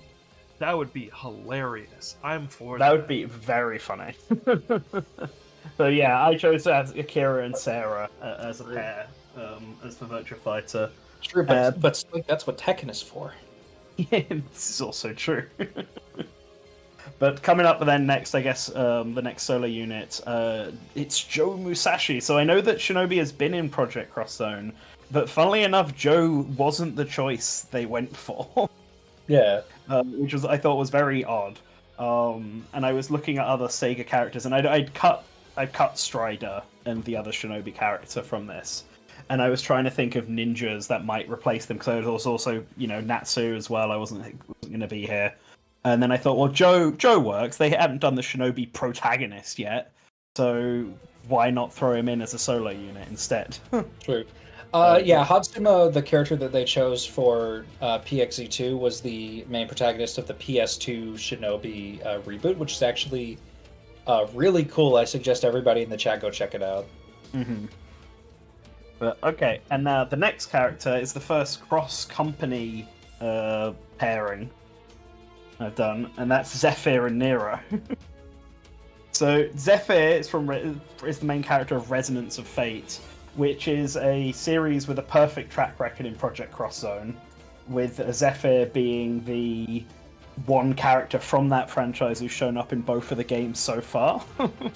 But I don't really know anything about Resonance of Fate, to be honest. It was one of the two franchises I kind of kept just because it felt like it should be here because of its presence in the other games. But I didn't really know a whole lot about Zephyr, and I sort of looked up what they were doing, and I kind of just got the same vibe as Nero from Zephyr, and I wanted Nero to also be in this game, but I didn't want to pair him up with Dante. And so I thought, hey, these two are kind of similar to each other. Yeah, I reckon they would get on quite well. So yeah, I love the Resonance of Fate trio. I really would have loved to bring them back if I could, because I love that game. As a big fan of that game, I can say Zephyr and Nero actually works pretty well as a combination. With obviously there's Nero's whole thing, and then Zephyr's deal is that he has special abilities because he was raised and experimented on by this church, kind of like Nero with Fortuna, and is he being raised as a knight of Fortuna, having a special devil arm. Both of them are kind of punk teenagers that wear jackets and use guns in a really stylish manner. It is kind of funny though, because I was giving you a little bit of a side eye as somebody that's played Resonance of Fate when you described him as the main character, because that is actually transparently. Is that not the case? That is transparently not the case. It is an ensemble cast, and Vacheron is the leader of the group. Zephyr is arguably the point character of the storyline. I know because I knew there was Zephyr, Liana, and Vacheron. Those are the three that have been in Project Cross Zone. But in one of the games, Zephyr is paired up with Liana and Vacheron is the single unit, and then in the other game, Zephyr is paired up with Vacheron and Liana is the solo unit. And I just sort of took Zephyr as being the one constant among them. Which makes that's the reason why I kept him. I think that part of the reason that is because Zephyr has a really engaging dynamic with Vacheron as his mentor and Leanne as the other young one, and also the implicit love interest in that game. Mm-hmm. Whereas Zephyr doesn't have as much of a compelling case as a solo unit because he doesn't have as much to say to the other pairs. Right, I see. Gotcha. Alright, makes sense. So, the next choice then, the next one I've got on mine, I've lost the stream link, whoops. Yeah, it's Rodan. So, I didn't forget about Bayonetta, and you will see her here. But I thought if Bayonetta was going to be here, then Rodan makes a lot of sense as a solo unit to include as this alongside her. And specifically with both Rodan and Bayonetta, who, when you see her, because I've counted them as Sega reps, I've gone for their Bayonetta 1 designs, because that's the only design that's owned by Sega. For both of them. I'm pretty sure that's Rodan's Bayonetta 1 design anyway. It's been a while. But yeah, so I have Rodan here. I'm not 100% sure myself. Rodan is a based inclusion. For the Bayonetta artwork, I was actually going to use Bayo 1 artwork, but I was trying to use 2D art where I could, and I just couldn't find a good render from the anime. But I was like, okay, Nintendo's a part of this, so I can get away with using the 2 design. Yeah, I mean, fair enough. I didn't. I gave up on trying to use 2D art some time ago. So you'll see Bear when she comes up. So the next character I'm going to have to justify a bit, I think to Shadow Link specifically. This man does not speak. Exactly. And we were talking before about how Klonoa is in the game, and the whole point of Klonoa is he's kind of there just for them to make jokes about the fact that Klonoa really fits out of place. And I started thinking of games about silent protagonists, and I started thinking about how in the Pokemon series, there's just the running gag of the fact that, like, Red never speaks, and that he's mute all the time, and, like, canonically in universe, he's just a very quiet guy. And how they write around that. And Link is the same, especially from the Breath of the Wild side of things. Link is canonically just a very quiet dude in this. And I thought you could get the same kind of humor and gags from including Link in this game as the only silent protagonist. And with how big this is, and the Tears of the Kingdom and Breath of the Wild, I think they're both like E10 plus. Whatever, so, and visually, I think they fit a bit better into this than, say, like, you know, any other previous incarnations of Link, except maybe Ocarina and Twilight Princess, because they could potentially get away with fitting, because Ocarina Link could fit into Soul Calibur perfectly fine. So I figured if I was going to do Nintendo characters in this, and make them on equal pairing, then Link and Zelda were kind of going to be like the Ryu and Ken the sort of the series that should be here for Nintendo's side. And I think there's a lot of interest stuff you could do with Zelda from this one, given how much more of an active character she is, and a bit more personable than just than some of the other past Zeldas that Nintendo's had, like Twilight Princess Zelda, who was obviously, you know, people really like her. She does have a personality, but she's barely in the game, so it's not very fleshed out. Whereas this incarnation is. And I went for their Breath of the Wild designs instead of their Tears designs, just because I think the blue tunic look for Link is like a bit closer to being more recognizable than his sort of Tears shabby homeless look. And with this version of Zelda, you could get away with using the Sheikah Slate and all the moves based around that. Kind of like what they did in Hyrule Warriors. As opposed to in Tears of the Kingdom, where it would have to be based around time magic and stuff. Even though I prefer her Tears of the Kingdom design, personally. But yes, I went with Link and Zelda for this. And I'm envisioning Ganondorf as a villain, but I didn't include him as a playable unit, just as an enemy character that would show up at some point. Okay. But yeah, that's my first Nintendo rep. As for a solo unit for Nintendo... shit. I did decide to do Samus. Yo, we get the super where her clothes come off.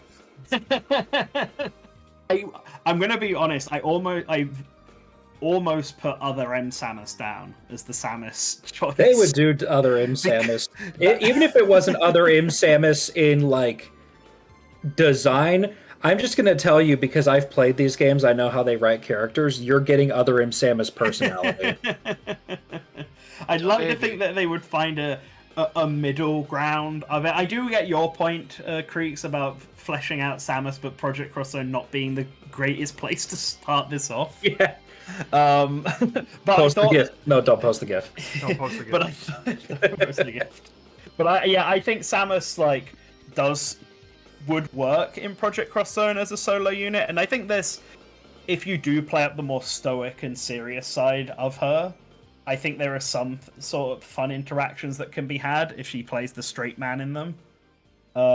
Whether or not you keep her fully armored the entire time, or whether you do want to have Zero Suit Samus being part of this somehow, I'm not sure. I've sort of just decided she should always stay in armor because it'd be funnier that way. It's also more based. Yeah. So, but I wanted to I thought Samus would fit as well, so I included Samus here as well. So the next up, then. So you were talking about Pit and Dark Pit, but I actually think Pit and Bayonetta would make for a better duo. Because originally I was going to do Pit and Dark Pit, but I also kind of wanted to do Bayonetta and Palutena, and you may as well throw the next solo unit down as well, while I'm going to talk about them all, because is Palutena. I thought about doing Palutena and Bayonetta because they're kind of shown as being opposites of each other almost in Super Smash Brothers, with Palutena obviously being heavenly and angel related, and Bayonetta being, you know, a witch and darkness and hunting angels and all that. But I ended up deciding to go with Pit and Bayonetta because I thought the dynamic of Pit and Bayonetta is really cute. Personally, I thought little like innocent Pit with Bayonetta would be a fun. It leads to a lot of comedic developments that would work in a crossover. And yeah, just because Bayonetta obviously hunts angels and then having to work with angels, and it's kind of similar to how she also had to work with the Lumen Sages in the Bayonetta series, who are also more god and angel aligned and stuff, so it kind of references that. So I think having Pit and Bayonetta bounce off each other like this, with Palutena being there as well as the solo unit. I also think Palutena being paired up with other units works. It leads to a lot better situations and a lot more options for dialogue than, say, Pit if he was the solo unit. So I decided to frame them this way around. I mean, yeah, Medusa would make for a more opposite dynamic for Palutena, but Bayonetta's also used in that same space, and Bayonetta was going to be here. And I didn't really want to do Bayonetta and Jean as an option in this. It's kind of like having Pit and Dark Pit, where it works, it makes sense, but you could do something more interesting, says the guy who put Ken and Ryu together again. But yes, so that's my. So we're back to Bandai Namco then on the next one, and I'm gonna be real honest. These two are more here out of obligation for them to be here.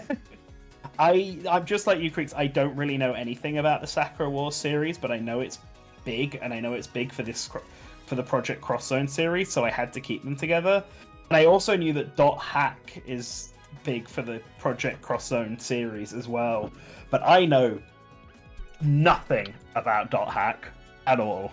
I really don't know anything about it. It is an interesting combination. They are both very orange.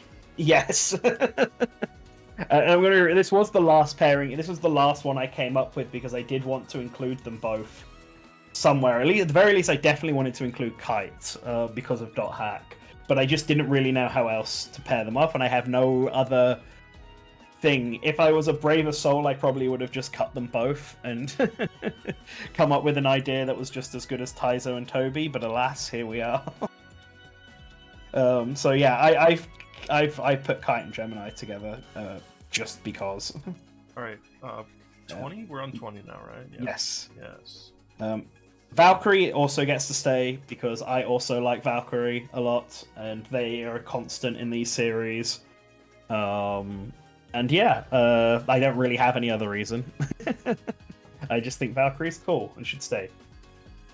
Popped in my head, but I actually think Valkyrie and Pit would have been a neat pair. Valkyrie and Pit would have been a neat pair. You're right. That is another one. Back when I used to make PXZ rosters more similarly to the way that Nantan makes them here. Two of the big things that I always considered for a Nintendo crossover pair unit were Commando and Falcon and Pit and Valkyrie. Mm-hmm. All right. Yeah, Valkyrie does work for that. It's the same sort of vibe. Yeah, both of them are good options. I like both. I just kind of noticed that Valkyrie was there, and I was like, yes, Valkyrie Pit. Fine. Okay, 21. Yeah, 20. Got it. Yes, Professor Pack. No, not mine. That's not his real name. Where's his real name? No. You can't show it on stream, kid. No.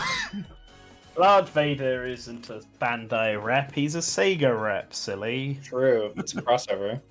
All right, I went for Saggy and Millie. Another thing I noticed when doing a lot of this is that because this game's series is made by Monolith Soft, and Monolith Soft, in a lot of the choices they've made, do like to put characters they've worked on that they know into the roster.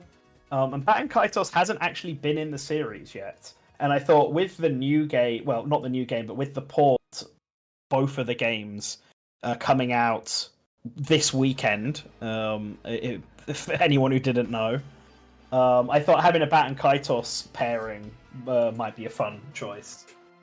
So Baten Kaitos Origins only has 3 playable characters, so it was pretty easy to narrow it down. So I went for Saggy and Millie, who were I believe the 2 more important characters out of the trio of Bat and Kaitos Origins. So yeah, it really is just for the Monolith Soft representation and the recent relevancy. Oh, they did consider Bat and Kaitos before, but they just didn't know how to implement them into the story. Fair enough. I don't think they need to really think that hard about it anymore, to be honest. Yeah, that's good. And then I did include Rani on here as a character.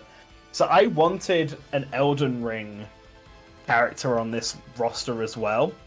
And I looked through a whole bunch of them. But my problem with Elden Ring, and I think a lot of Soul stuff, and I said this earlier, is a lot of them feel born to be enemy or boss units and not necessarily player units or ally units.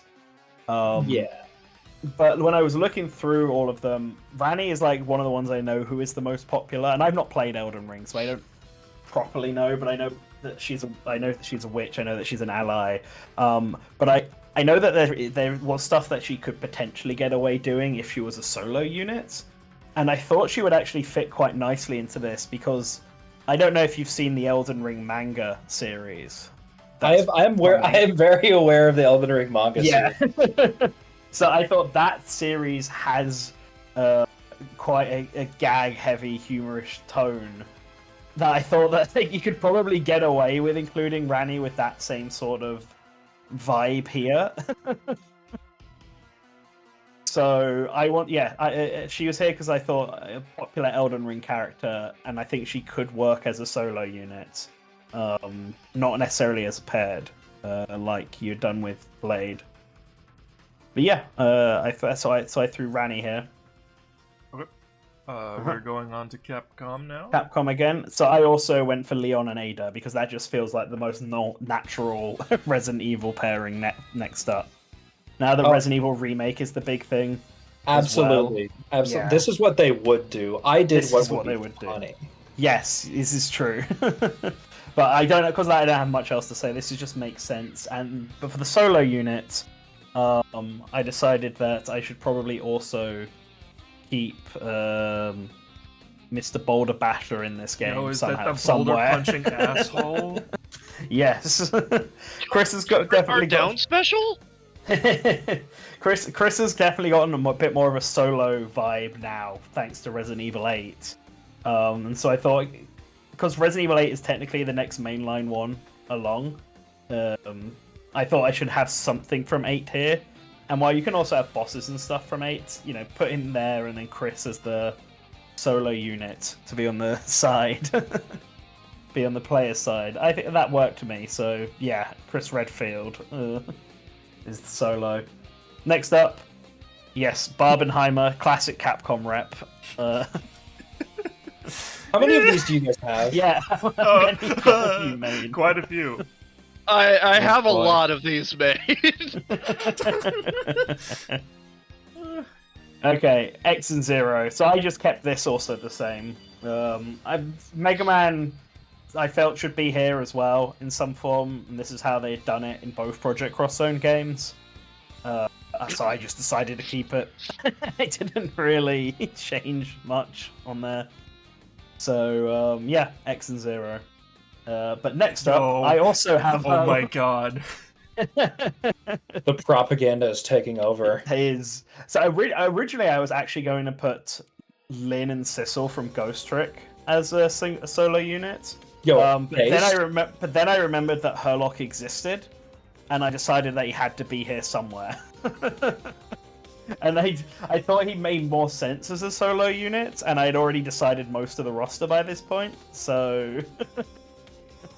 Why are you making it shorter? No, there's still one more row below this. Is there? Yeah, well, yeah. Obviously, you guys have done it 6 down, but because I've done it my way, mine's 5 rows along. My bad. That's all right. But yeah, so I've gone for Herlock as the solo rep instead. All right.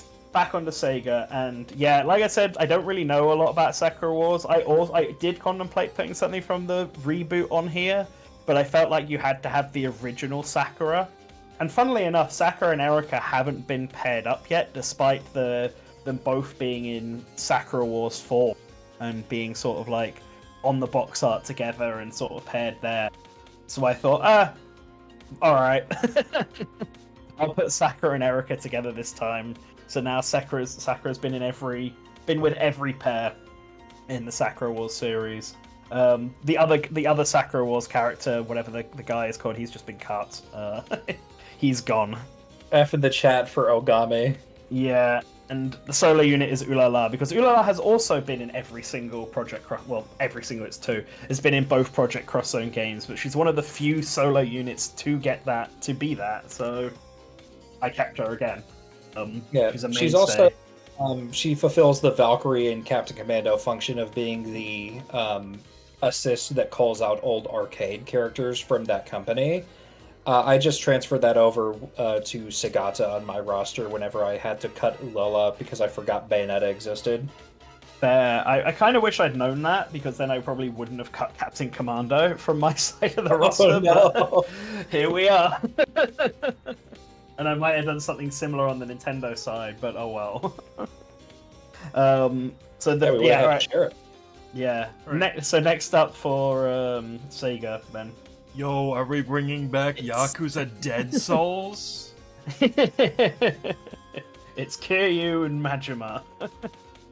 I decided I don't really actually know a lot about the Like a Dragon series, only what Shadowlink has told me. Yeah. Good Morning Source Gaming. We had 2 college lectures on the Yes. Yakuza franchise. And so I decided to keep Kiryu and Majima, but for the solo unit, I did include Ichiban, so that he could also be here. I do like the Ichiban Joyu pair up, but I thought Kiryu and Majima as a duo is funny, and Ichiban, being the crazy RPG lover that he is, could have very meta jokes, I think, with some of the other cast members on this. If he's paired up with them.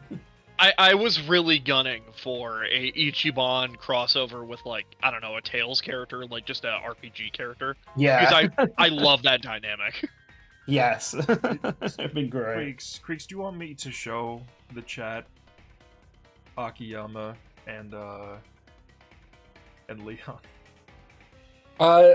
No, I think it's funnier if I just name drop that we did that on a previous roster and not elaborate. Okay, got it. Got it. Alright, we're back to Nintendo for the next set. So next up is my Fire Emblem choice, and I did go for Allier.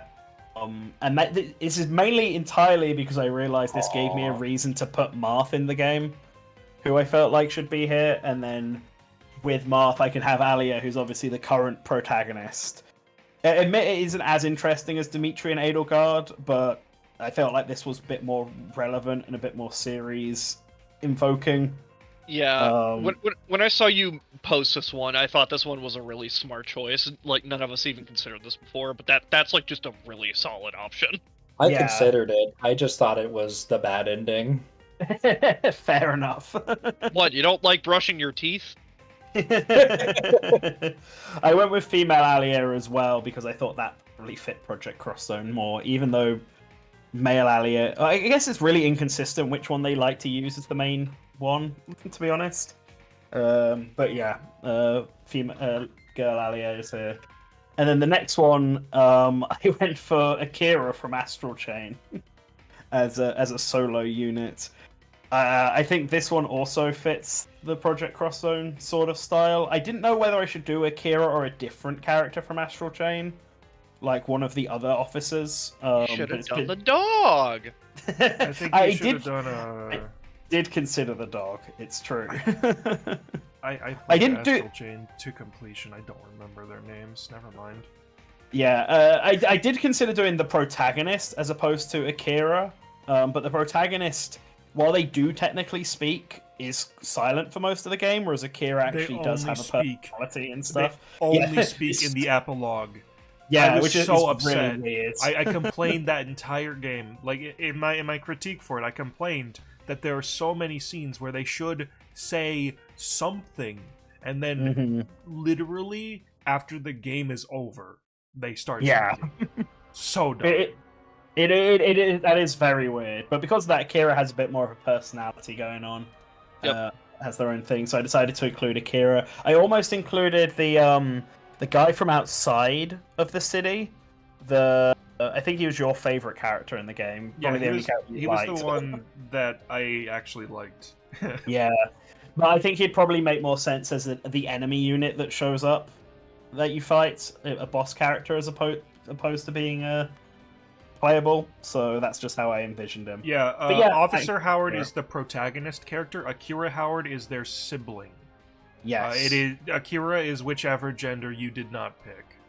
Yes, which for me, I decided to play as the female Howard, so male Akira is just the Akira for me, which is why I went for him here as well. Which I think is a common thing. So next up, I really like my next choice. So I put Min Min and Chun-Li together. And I did this because they're both from fighting games. They're both Chinese. One fights primarily with their arms and one fights primarily with their legs. And I thought that was very funny. So I paired these two up together for a pick. Okay. I think it just works. And then Captain Falcon, who is also here because Captain Falcon should be here. In this, I think he'd be very funny as a unit. So yep, all right. So Cosmos and Pyra. So obviously, like you said, Cosmos always has to be in one of these games, and especially because this is a Monolith Soft game, so of course they're going to put Cosmos here. And in the last game, she was paired up with Fiora, which made the most sense as a pair up at the time, because Fiora was effectively the new Cosmos for Monolith Soft. But I would argue that Pyra is probably the more popular new version of Cosmos. And given Cosmos' appearance in Xenoblade Chronicles 2 and how those series are basically connected at this point, I thought Cosmos should be paired up again with another Xenoblade character. Mithra is also there because obviously the way Pyra and Mithra works is that they're essentially the one and the same person. So I'm imagining they would just naturally swap between the two as you fight. But Pyra would be the default one. Pyra would be the main one. Mithra is just there to be a part of it and show up in maybe in some dialogue options. But yeah, so Cosmos and Pyra made just too much sense to me. And then the last Bandai Namco rep is a character called Nege, who's from Super Robot Wars, which is again another series made by the Super Robot Wars isn't made by them, but these games specifically were done by Monolith Soft, also directed by the same guy who directs these. They've had representation in every single Project Cross Zone game. They're not massively relevant, but Nege is the most recent of the main characters from that. And I thought if I was going to do a solo unit, I probably wouldn't. I'd rather have someone who's brand new rather than downgrade one of the previous paired units, at least unless I had a good reason to do so, like I did with Kazuya. So I just included a new Super Robot Wars character into this. And Nege was a pain in the ass because there is not enough. There is no artwork of her online. I found this one piece that I had to crop her out of that was not very big at all, a very low quality image, but this was the best I could do for a character. It's super annoying to make that. But yeah, I've got I put Nege in here. Okay, so the next one, Hinoa and Minoto from Monster Hunter Rise. So I thought about putting Monster Hunter in here, but I know what they're like with their Monster Hunter representation, so I felt like it had to be a character who was a character, not just a generic hunter. And the Monster Hunter Stories cast don't really fit this. I felt like it had to be a proper Monster Hunter one. And then I remembered that Hinoa and Minoto are already a pairing. They're already quite popular, and they both have unique weapons that they fight with. Well, I don't know if they're not unique. They both have classes, Monster Hunter classes already in Rise. So I thought, yeah, you know what? This works. This makes sense. I think they probably fit the vibe. So yeah, I put Hinoa and Minoto in here. Yeah, there has been no God Eater characters in this. Because, funnily enough, like I said, I looked at like data throughout a lot of this, and I guess it's because the God Eater characters changed across both games. But there was no consistent God Eater character in this series, so I just cut it. I suppose Elisa from God Eater was a solo unit and then made into a duo unit in a later game, but yeah, whatever. And okay, my last solo Capcom choice.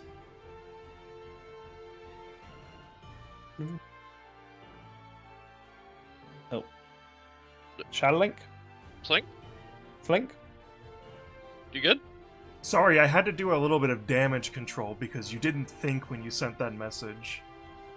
Oh, yeah. No, I'm referring to a different IP. I just wanted to... Basically, when I said that, I meant that we have another roster coming up and there's a bad IP on it. That's it. They're not connected. Oh, okay. I was really confused what was going on. Sorry. I should have said something because I'm not muted on Discord, but whenever I type, I mute myself on the stream so that people don't hear me furiously typing. Anyway, oh, okay. Here's Oichi from Sengoku Basara. Yes, Oichi. So Sengoku Basara is one of the few sort of series that have had a game between Project Cross Zone 2 and now. And Oichi is the... Wait. Yeah, Sengoku Basara 4, I believe, came out after Project Cross Zone. Did it too? Unless I've got my dates wrong. I know that the last one was in 2016, and I think that was the same year Cross Zone 2 came out. It was Cross Zone 2 2016. 2015. Oh, it was 15? Okay, 2015. yeah, okay. It did get one. It was the Yukimura Sanada spinoff. Yes, and then I was looking through the Sengoku Basara series because I'm not that familiar with it, admittedly. But Oichi seemed like a really interesting character, and I know that she was used in Teppen. In fact, I think she's the only Sengoku Basara character used in Teppen. And I thought, just from everything I'd read and what her abilities are, she would make for, similar to Kazuya, one of those, they're an enemy that you fight, and then they join you afterwards, type solo units. Yeah. So I decided to include Oichi in here as my choice for that series. So yes. So now Sega, last two Segas. So Alice and Yuri. Yuri, I felt like should be here because he's the most popular Tales of character, but I obviously wanted to do Tales of Arise. And I really wanted to include a Phantasy Star character. Now, originally I had thought about including Arl and Sesho as well down here instead for the Sega rep. But unlike you guys, when I was looking at it, I was like, well, this is the art style they use for Puyo Puyo nowadays. The cutesy version of it. So I don't know if they would go back to the more anime look version of it. For reference, I actually did research into it. They have gone back to do some key art for the more older designs. Oh, okay. And for Project Cross Zone specifically, they have made new designs for characters to make them fit better, like Arthur. They scaled him up a bit. Okay. So they have edited designs to fit the IP better. See, if I'd known that, I probably would have gone for Arl and Skezo as well, or Arl and Alice. But because I decided not to do Puyo Puyo, I wanted to do another classic Sega series. And Phantasy Star's obviously huge, and while I could have gone for a Phantasy Star Online character, I don't think any of them are very interesting, to be honest. Whereas Alice is like pretty iconic in the Phantasy Star series. I mean, she's that series' Marth, effectively, but she was also used in that big Sega crossover game as like one of the main protagonists that they released on the Dreamcast, which name is just suddenly escaping me. So I wanted to have, so I decided I should have Alice in here, but unsure who to pair her up with, and Yuri also sort of being on his own, I decided to put them both together. The Bandai Namco's JRPG series and Sega's old JRPG series crossing over together. Right. So yeah. And then the last Sega character is not Sagata Sanshiro, he's Sega Shiro. I really like this son of Sagata. I consider doing those two as a pair unit. Yeah. Recently, for Sega's anniversary, they decided to introduce us to Sagata's son. Yes. Sagata's son. Sagata is retired. Now we have Sega Shiro. From my understanding, he's got like fucking magic or some sort of nonsense that he does. he's the new shonen Sagata. So I thought he'd be a lot funnier. We've had Sagata for one game, so let's get Sega Shiro in instead. Kind of based, actually. So yeah, he was my last Sega one. So I gotta say, Nantan. Yeah. Yes. This is quite a bold Xenoblade pairing. I know. It's true, but Jesus, he's a key figure in the Xeno series. And just to round things out, we had to include another Monolith Soft IP. Oh man, I actually said this to Huff yesterday when we were talking about my roster. I almost did put Raymond into my roster at the end. I actually did consider putting him in here. I didn't go for it because you can put my actual 2 picks on here now. But the logic is the same. Alright. So I went with the boring Noah and Mio choice because that's the most obvious one. Base. But my last solo unit is Idea, the Monolith Soft character from Somabringer, which is like the proto Xenoblade series that they made on the Nintendo DS. And Idea is like that series equivalent to Fiora, Cosmos, Pyra, etc. She's the amnesiac girl that the party all find at the start of the game, who's got some bigger connection to the whole lore and everything that's going on. She's also like a mage type unit. Funnily enough, she doesn't actually become a party member till you've beaten the game and you start it again on New Game Plus, and then then you can use her, which is certainly an odd way of going about it. But because of like her importance to it, I thought it would be like a fun, deep cut thing where if Monolith Soft were allowed to start doing Nintendo characters properly, they would pull back to one of their older series one of the series they did with Nintendo first. And it was going to be this, or it was going to be Raymond Bryce. So I decided to go with Idea instead. All right. So this is Nantan Jex's roster. Mm-hmm. Yes. Right. I am going to switch the text on the screen, and then we're going to go into mine. Mm-hmm. Hold on. It's not responding. That's fun. Okay. Okay. Now it's responding. Idea is a good idea, Amos. That's who she is. I had caps lock on somehow.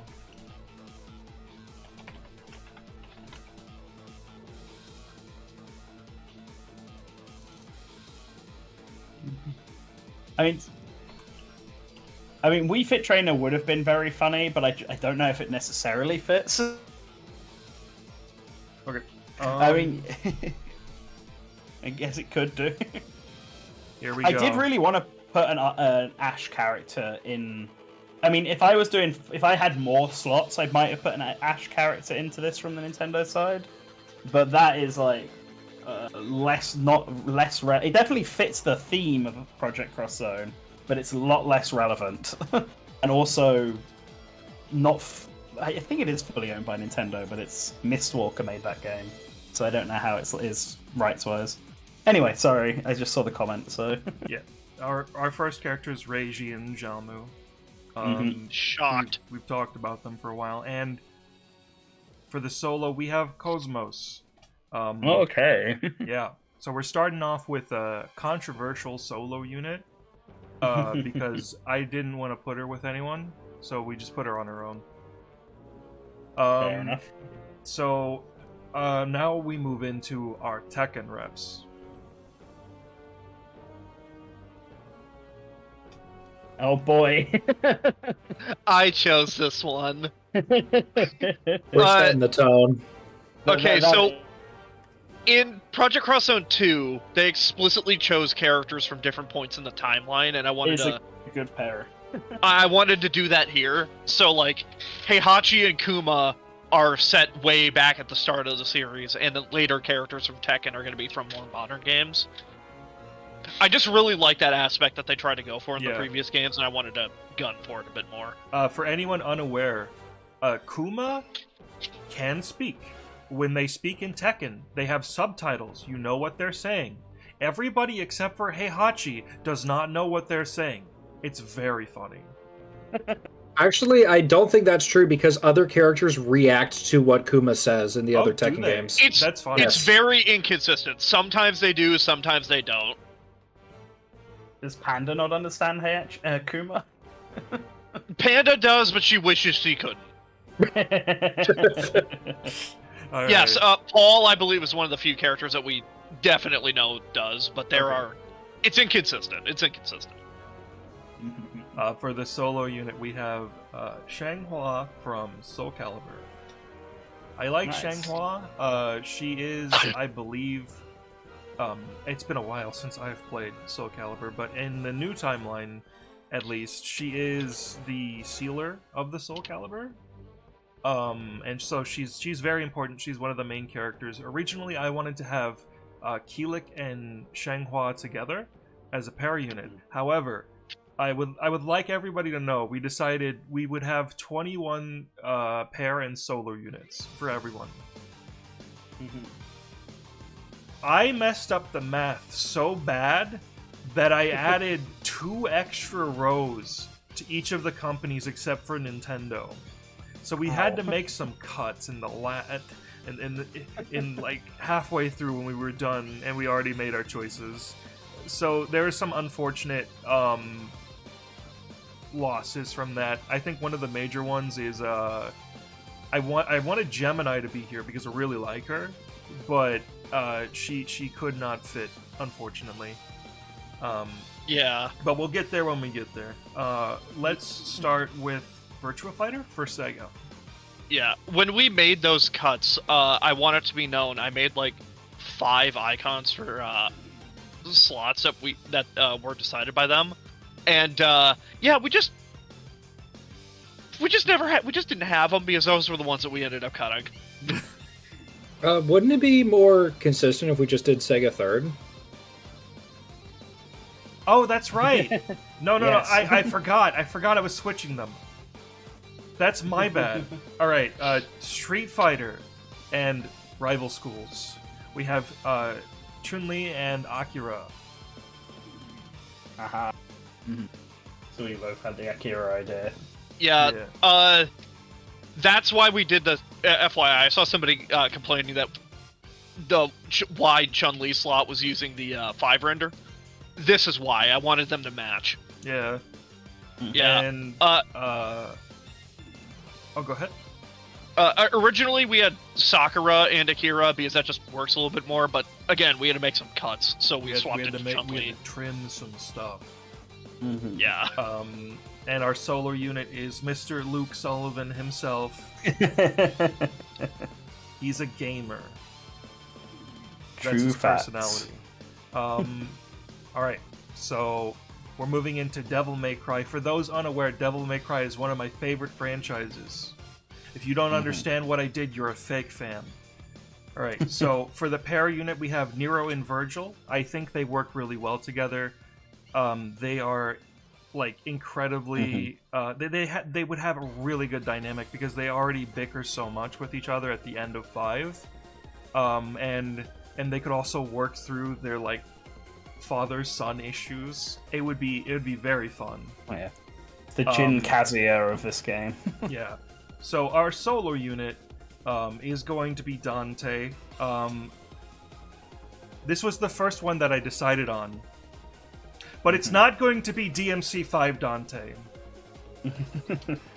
It is going to be Tony Redgrave from the series before Devil May Cry 3.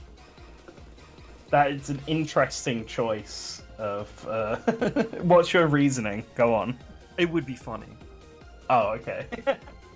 I also think Tony is like an unexplored aspect of Dante's character. Like they've only done one thing where he's Tony Redgrave, and he would be super interesting, especially with across from somebody who he thinks is 100% dead. Yeah. Slinky, I want you to know, you having Tony Redgrave on here is like a step beyond me having Elf Wars X on my roster. Yeah. Oh, it's gonna get weirder. It really is. Oh, boy. Alright, so I accidentally dragged them on earlier. We have Akira and Jackie. And our solo is Pai-chan. Pi is. I'm surprised that we were the only person to include. We were the only people to include them, because Pi is oddly popular. Apparently, at some point in Japan, she was more recognizable than Chun-Li. Huh. Which is just weird, but okay. Yeah. Well, there's a thing, and there's Pi, there's Chun-Li, and then Tekken also has Xiaoyu, is it? Yeah, Xiaoyu. Yeah, and they're all pretty consistent across this series. The Cross-Zone series. I feel like that's intentional. But for me, Chun-Li's the only one of them that's actually that important, which is why she's the only one who I kept. Yeah, in order, I'd say it's Chun-Li, Pi, Xiaoyu, and Xiaoyu is the least important, mainly because she is a very important character to Tekken, but I honestly think the main reason she's been in most of the games is because they're almost always required to have Jin, and she's one of the few characters that works with Jin. Right. So... For anybody who knows me, I'm also a big fan of the Like a Dragon franchise. Kazuma Kiryu is one of my favorite characters. I love him. He is not going to be featuring on this roster. Instead, the pair unit is going to be Joryu, new character from Like a Dragon Gaiden and Like a Dragon Infinite Wealth, and Ichiban. Yeah. And all the joy you love out here today. Yeah. I think he's really interesting. His new spy gadget. That's really cool. That's a really cool take on the Yakuza combat system. And that would be very funny to have here. I really like his super from Project Cross Zone 2. Where it references the original Ryoga Gagotsuku box art with the kick, and that's super cool. But another super that'd be really funny would be him tossing the cigarette and it exploding. That's still the funniest thing I've seen. That sold me on that game. It's so good. Ichiban is the one who was naked in the latest trailer. This is true. And so for the solo unit, we also have Majima. You gotta have Majima. He's so good. He is so cool. I love him. Anyway. Just like Chris Pratt. He's so cool. He's so cool. He's so cool. Now, for our first Nintendo pairing, we actually have a crossover. We have Sonic and Pikachu. True. Wow, damn, yeah. Anyway. They're best friends. Okay, so this is one that I really wanted to do. For anybody who knows me, for the longest time, my favorite game of all time is The Legend of Zelda Ocarina of Time. And so our first para unit is going to be Link and Sheik. Now you see, this Link has a companion named Navi, who is very infamous for talking a lot. And Sheik is also quite a fun character, because not only are they Zelda in disguise, but she decided it would be really funny to only speak in poetry. So that would also be very funny. I just think this is a really good idea, and if they were to do Zelda, this is what I would want them to do. I assumed you'd be like just against Zelda in general showing up on here. This is why when I did mine, I thought, I don't know if Slink will like this choice. And for our solo unit, we have Mr. Captain Falcon here. Fun fact for those who don't know, this is the Smash mural art. It was drawn by Yusuke Nakano, who is also the artist for Ocarina of Time. So these two slots here, same artist. It's all coming together.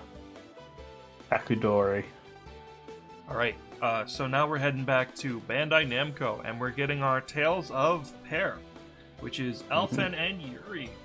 Oh, I put them together. Alphen is the newest main protagonist, and Yuri is the most popular one. I'm not sure how well they would play together, but it would definitely be, I think, more interesting than redoing prior pairs. Yeah, I suggested this one. I haven't personally played Vesperia, but I played Alphen's game Arise, and I like it. And we kind of noticed that they haven't done a crossbreeding between Tales of characters in a pair unit yet, so we decided to just slap them together. Fair enough. Yeah. Okay, so I have also included From Software representation on this roster. This one came at the request of Huff. Oh, never mind. Not no. I just remembered what you guys were doing. Okay, you get a pass. Who? You know the Game Awards, the puppet pot that came up on stage? That. No. Okay. Big fan. How do you not remember the Game Awards? Starring I'm sorry, I'm not a fan of the Game Awards. I think the other two have only seen this character. I have done this character's questline. I can briefly explain. That guy is a pot with arms and legs. Yep. He is a version of a recurring archetype called the Onion Knights in the Dark Souls trilogy that wear the Katarina armor, which are these really chummy guys that, just want to, be cool knights and go on cool adventures and fight stuff. Some of them have like this big mission that they're on. And Alexander wants to get stronger, and he wants to go to this like big festival to fight Radon, and he wants to do all this stuff. He's this really chummy guy. He speaks with this deep voice, and he has this very chummy inflection, my friend. And at one point, you find him sitting in lava for strength training. He's great. Best part of the game for me, along with the funny turtle priest. Yeah. Oh, Muriel's great too. Yeah. Okay. And then moving on, we have the Code Vein pair that was alluded to earlier. Creeks was going to do this until he remembered this was my idea in the first place. We have Jack and Eva. Yeah, and then I just let Slink have it. Yeah. Because I had limited space. Yeah, and if anybody's going to put this on here, it might as well be the person who likes Code Vein. Yeah, I did not like Code Vein. I don't like Code Vein or God Eater. I forgot Code Vein existed, so... So, yeah, these two are already a pair in their game. They are... great. Jack in particular is probably my favorite Code Vein character, and so if I want him here, he comes with Eva. And I remember there being a lot of controversy when they tried to somewhat phase this character out, so I have brought back Eliza from God Eater. I do like her design a lot. I have not played God Eater, but I kind of want to do it. Kind of want to do that sometime. Give it a shot. I like Code Vein. I might like God Eater. So, moving on with Capcom. We have our Darkstalkers pair. See, this is the based route. I did this on a previous roster. Did you spell that wrong, Huff? That is incorrect. I spelled it wrong. I can fix that. I just noticed that. I was tired. I didn't notice that until now. Oh, but this is I'll Felicia and John Talbane. They are two of the only Darkstalkers characters who are friendly towards each other. Yeah. So they would work well together. I really like John Talbane. I think he's cool. And so, as a solo unit on the side, we have Morgan. Nah, there she is. Yeah.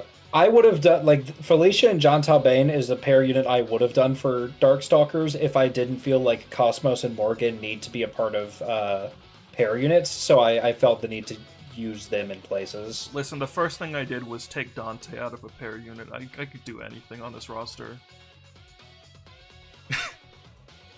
Alright, so speaking of doing anything, we have our Resident Evil pair.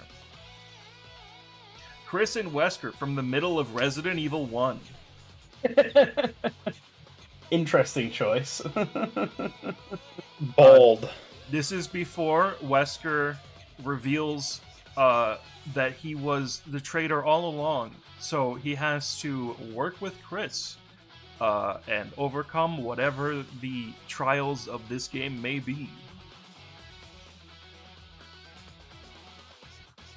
If you remember, they added a section in Resident Evil Remake where Chris and Wesker have to fight a new enemy together. Literally everyone would know that Wesker is evil. This is true. That's part of the comedy. It adds a very unique dynamic that hasn't been tackled before in the series. Yeah. I respect the vision. Yeah. I hope everyone can tell Wesker's evil except Chris. Yeah. It's the only one. It sure is great to be here with my boss Wesker, who's my friend. Isn't that right, buddy? Come on, Al. Yes, Chris. I am definitely your friend. Okay, so anybody who knows me, I'm a big fan of my main man, Suda51. And there happens to be a franchise that he created that's owned by Capcom. So here's Dan Smith from the Killer 7. Dan is actually one of my favorite characters. I really like him. I think he's super cool. He's funny. And he is literally like just a complete psychopath. So that being here, you know, he fits right in. Yeah. It's like, I want you to know that I was considering doing a Killer 7 character. I talked to Huff about it, but I knew that you were going to do it, so I just left it for you. Yeah. Yeah, when you said that and DM'd me, I literally took a screenshot and said, funny. Yeah. Okay, so now we're going to Sega once again. And we have our Phantasy Star characters. I have gone with Alice and Matoi. So I wanted to do the original Alice design, but high quality artwork of that does not exist. Who's Tony? Fake fan. Okay. Yeah, I mean, yeah, it is hard to find high quality old Alice stuff. I also struggled. I think I went with like the only option out there. Yeah. Interesting. Is it going to be this design, or would it be Yes. the original when you're It's just got to be using this this design. one? In cropping out this artwork for it, which took 30 minutes, I have decided this design's pretty okay. It's fair enough. It probably works well with the Project Cross Zone series. Yeah. Since everybody else did Phantasy Star, I feel the need to like point out when me and Huff were making my roster, I was immediately like, "Oh, Phantasy Star Online is a huge thing for Sega. It's a really like the fact that we haven't had Phantasy Star yet is so weird. That's a really glaring omission. I need a Phantasy Star character." And then I started looking through PSO characters. I was like, I guess I should do Matoi. And I was like, I don't really like Matoi's design, and I'm not interested in her. So I started looking for other Phantasy Star characters, and I realized I think I don't like PSO. And if there was going to be one, I felt like it would be from PSO. So I just didn't include it. Yeah, that's fair. I wanted to include a Phantasy Star character for similar reasons, but having played Phantasy Star Online too, I know a lot of the characters in that are just not worth the effort being used anywhere else. But Alice is really great, and I'm not a big fan of her Phantasy Star Online version. It's basically a different character using the same name. Yeah. But yeah, it definitely can work. It's probably the best choice if you were to pick something from Phantasy Star Online. All right, and next up we have Joe. Who's Joe? Yeah, Joe Musashi. Joe Musashi. Here's the thing. I originally wanted to actually do Jiro from the 3DS version. That is Joe's father. But then I remembered we barely had any characters that are like retro or super old or arcadey. So I just decided, fucking just slap Joe in there. Slap his ass in there. Yeah. See, I did Joe as well. I'm very glad people reasons. understood the joke and not that I didn't know who Joe was. Joe Mama. Oh, Joe right. Mama. Joe Mama. Okay, so for our next Sega pair, we have a long-awaited fan request. Yo and his forklift. Yo. How much money were you bribed from Huff to make this icon? He made this. No. Okay, that's a joke. So I've played a bit of Valkyria Chronicles 1. And if you're unfamiliar with that game, the main protagonist, Vulcan, drives a tank. So he's not going to be here. Instead, we have Alicia, who is the deuteragonist, and Isara, who is the protagonist's sister.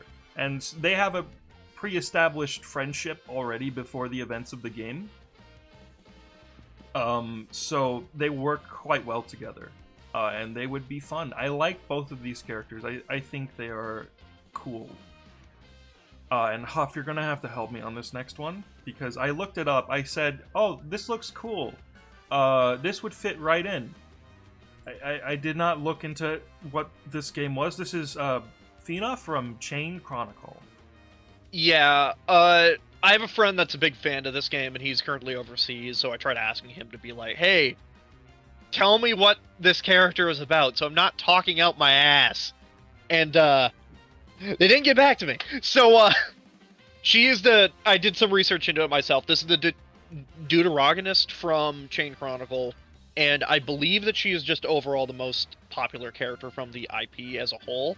And the IP is oddly successful. It got like 2 sequels, and is a mobile game. Like there's a gacha game and etc. And it got an anime, and it's just pretty popular. And I think Fona just fits right in. Yeah. All right. Now we're going to our next Nintendo pair, which I have also opted to do Dimitri and Edelgard. Pre-time skip because post-time skip they would just kill each other. Yeah. Same Kazuya idea. And so Slink, I was anticipating that you would get onto me that for like my roster. All I have to say is Jin Kazuya and the argument gets shut down. No, you're wrong, because they team up to kill Jinpachi. Yeah, and Dimitri and Edelgard never team up. There is no this greater is, evil for Slink, them to I do. don't know if you know this, but this is a fan fiction. I know, but it would be against their characters. You whereas put Tony Redgrave on the roster, Slink. Look, all I'm saying is that we could have done Claude Dan Smith, and that would have solved the problem. True. All right, our solo unit is going to be Lin, who is Okay. one of the most popular Fire Emblem characters. And I do really like her. I think she is a fun character, and she would probably fit right in here. Lynn's a great choice, but interesting just not having Claude. It almost feels like a requirement, I guess. But you didn't go that way. I didn't want to just do a character because I felt obligated to put them, except for like characters that previously in Cross Zone that we had to bring back. Okay. So Yeah. Huff, Yeah. it's What? time. What? Oh yeah, here we got Yoshimitsu 2. Hold on. Huff, didn't you explicitly tell me I was not allowed to do this because it wouldn't work? Yeah.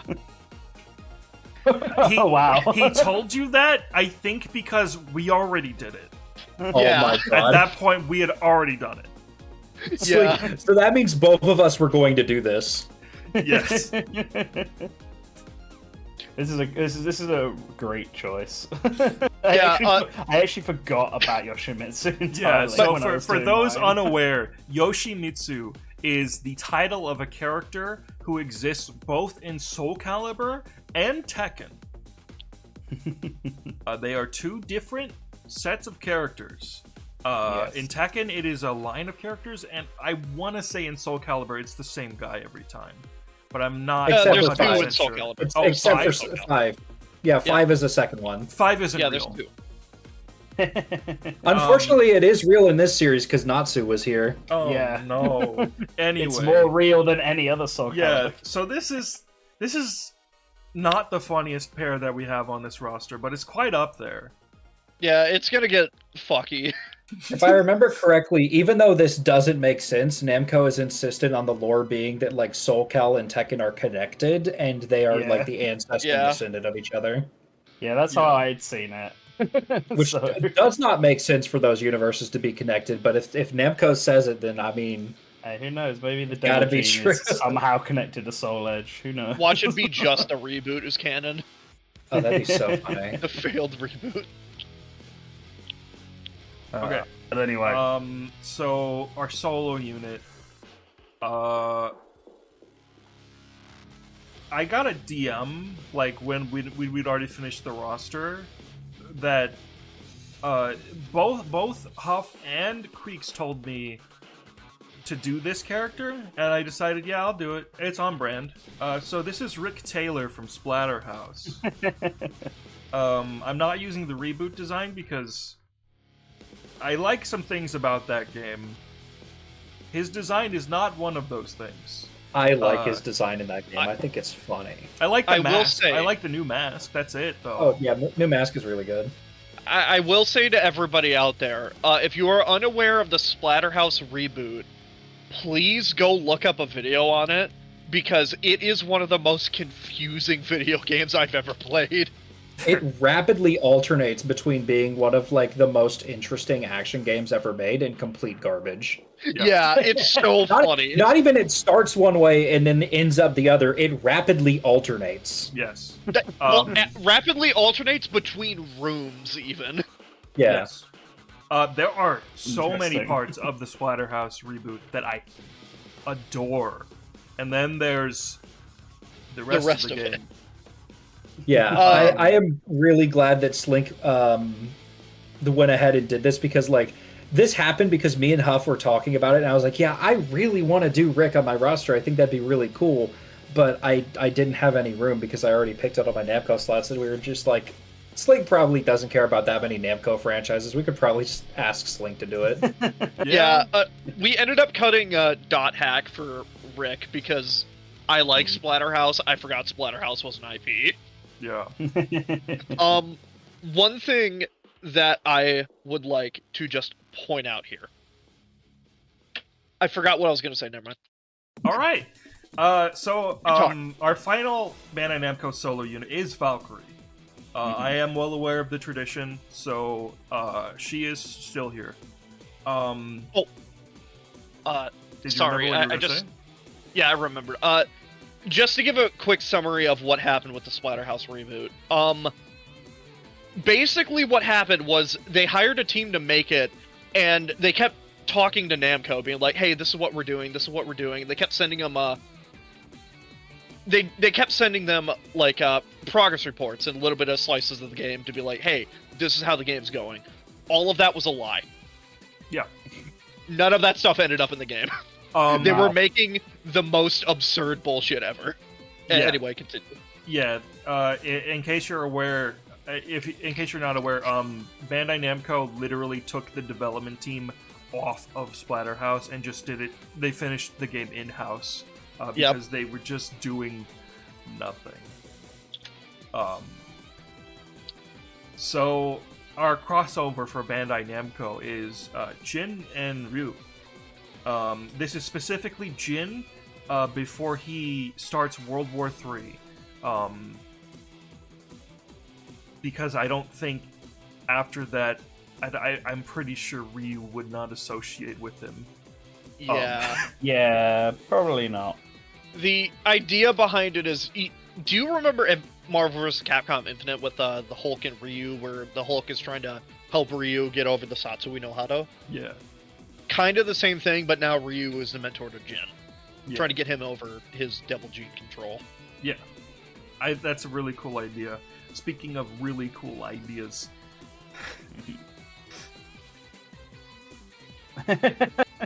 Again, you've gone to Sega. You've skipped over. Yeah, Capcom. I don't worry about it. This is another case where like Huff being the middleman, because the way that we do our rosters is Slink will do their roster and I will do mine, and we will not tell each other what is on each other's roster because we want it to be a surprise. But Huff will be the middleman between our rosters for these streams, and will go between us and tell us like, hey, they did this, so you should do something else, because we want them to be different. We want to give different experiences so the stream is more interesting. Huff was like, you should do Sakura and Sagata, and I was like, yeah, that's pretty good, but I don't know if I'm going to commit to it. And literally the next day, I DM'd Huff, and I was like, hey, I'm still considering Sakura Sagata, and he was like, oh, don't worry about it. I pitched it to Slink. Slink did it immediately. Yeah.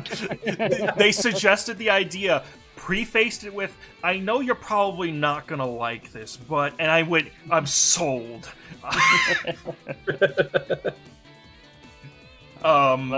Let's just finish off Sega while we're here, because I am losing control of my life. Here's the solo unit on this row. Hell this yeah. is Zobio and Zobiko. Incredibly based, actually. Do you want to That's a explain very the good game that choice. they're from, Huff? Yeah, Zobio and Zobiko are from Lovers of the Dead, I believe it's called. House of the Dead EX, Lovers in Peril or something. It's a House of the Dead spin-off with the most insane premise and gameplay I've ever seen. There's some key art and gameplay that I've seen for it, in which it just alternates between genres rapidly. Like, there's a DDR section, there's a traditional, House of the Dead section, but they wanted to be more kid-friendly, so instead they're shooting, cameras. Like, they're just taking pictures of zombies like they're fucking Frank West. Like, this game is insane. I need to track down an arcade cabinet, because it has never been, released at home. Because this game looks insane. There are key art for it that looks like there's an Ace Attorney, cross-examination section. Alright, I'm gonna go back to Capcom. Yeah. Because I don't want to peak early. I don't want to peak early. So we're gonna get our Mega Man pair unit, which is Mega Man.exe and Zero. Okay, I decided against them. X because I just wanted to do something different. And EXE is on the rise again, so I thought it would be pretty good to put him here. And I would like everyone to know this was not coordinated. We have the Sholm sweep. Each with different. Nice. Constant feature of the Great Ace Attorney propaganda in SG. Listen, True. the Great Ace Attorney is the Great Ace Attorney 1 and 2 are some of my favorite games ever. Herlock Sholmes is my favorite adaptation of Sherlock Holmes. He is one of the best characters ever made. And am I gonna pick between him, one of my favorite characters, or Phoenix, a character that I felt they've categorically miswritten and mistreated? Yeah. Anyway. Sean's just fits right in with this series as well. Slink, do you mind if we knock out Nintendo real quick? I feel like ending it on the other ones are good. Okay, sure. We're already out of order. Here's the Xenoblade pair we went for, because we're not cowards, and we did what they would do. Hey, I think what I did with Pyro is what they would do. How does it feel to lack imagination? You literally picked the exact things that I said you would. Yeah. Okay, to be fair, that's because you know me. That doesn't mean I lack imagination. That means I'm predictable in my chaos. Also, if anything, predictable would, like, what they would do would be Noah Mio. True. Mm-hmm. Alright. And then our final solo unit is Palutena. We've actually positioned Palutena in the same space as Valkyrie, Captain Commando, and Ulala. Because it just makes sense for a series that has as flimsy of a fourth wall as Kid Icarus does now to have Palutena be the character who would just send out random old Nintendo IPs that they don't use anymore. Yeah, that makes sense. She also has, like, the perfect personality for banter with other characters. Like, look at what they did in Smash, do that. Yeah, that's why I put Palutena as a solo unit as well, for that reason. I saw you put them on yours, and I was kind of disappointed, because I was hoping we'd be the only ones. And since you mentioned Captain Commando and Ulala, you just wanna, yeah. Yeah, I'll just put both of those on, because we did makes sense. go for them.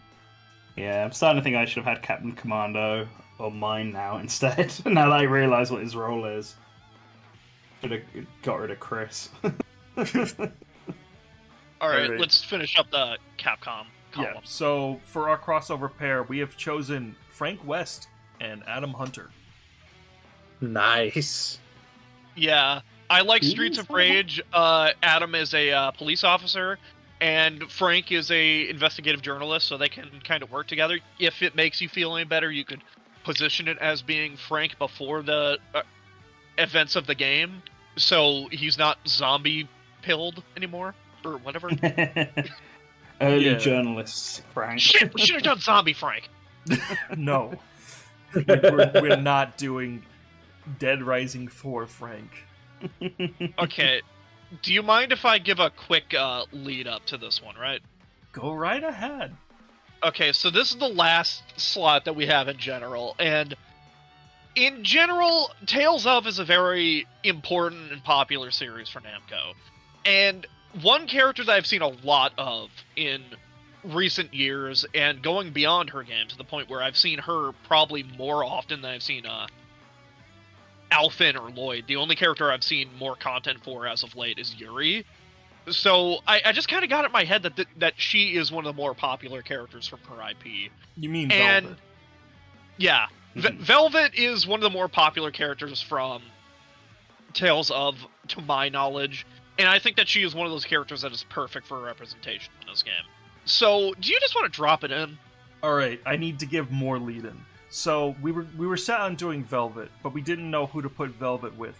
And while we were cutting characters, we had to move a certain solo unit. And we wanted to keep them because we wanted to keep them.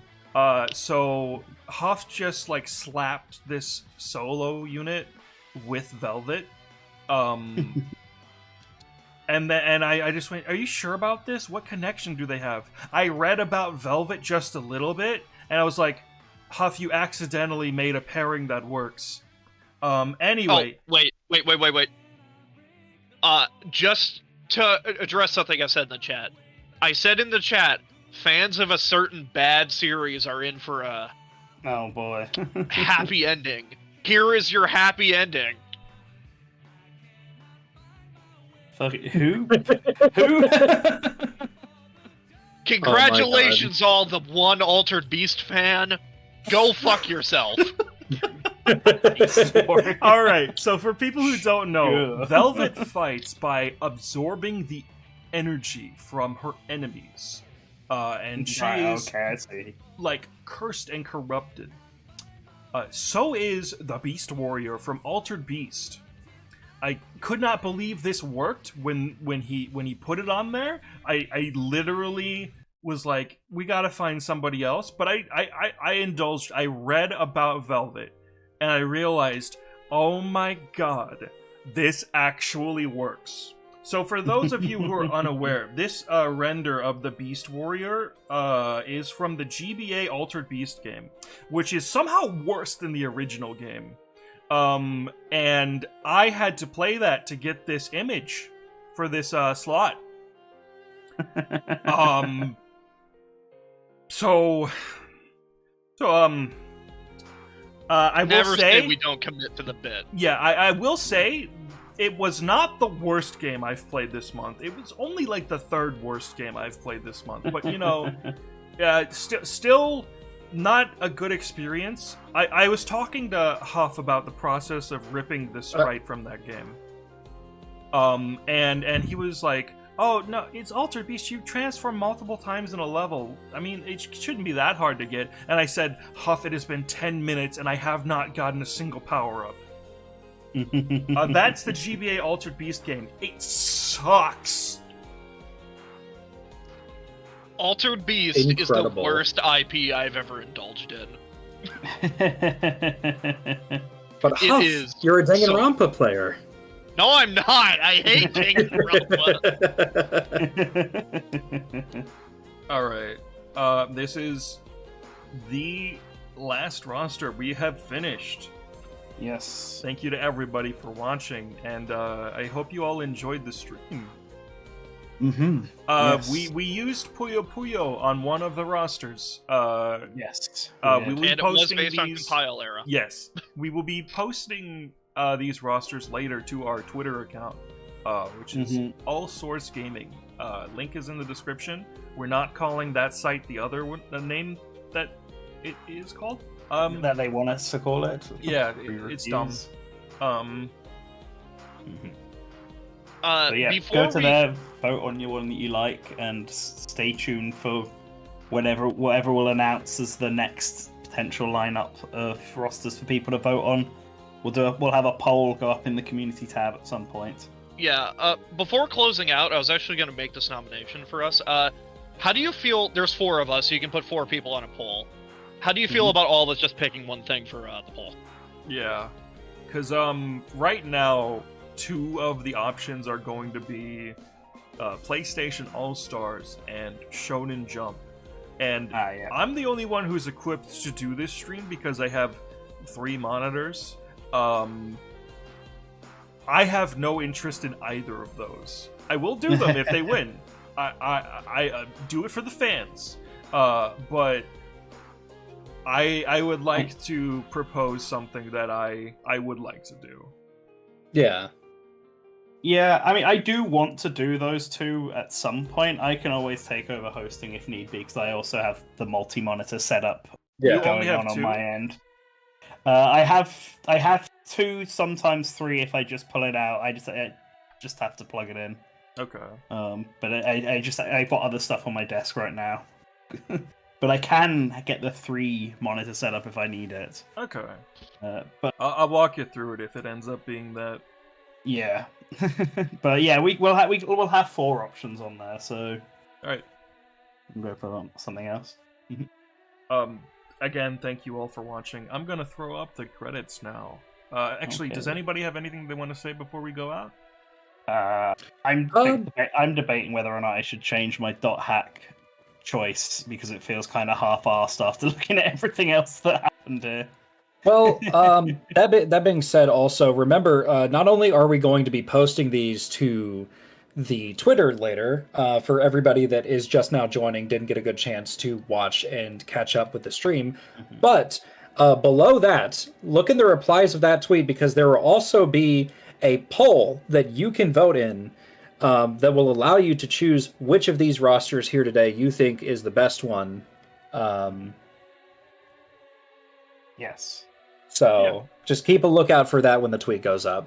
All right. Thank you all for watching, and thank you to our lovely patrons on Patreon who are going to be scrolling up now. If you want to help support us, Patreon helps, but if you don't have any money to spare, liking the video, subscribing to the channel, and leaving a comment helps us just as much too. I thank you all for watching, and I hope you all have a great rest of your day. Oh, and always remember to return to the source. You can't forget that. Can't forget that. Almost did. Good. You remembered it. Good. Yeah, I was about to be sacrificed for my discretions. Caught him though. Fortnite.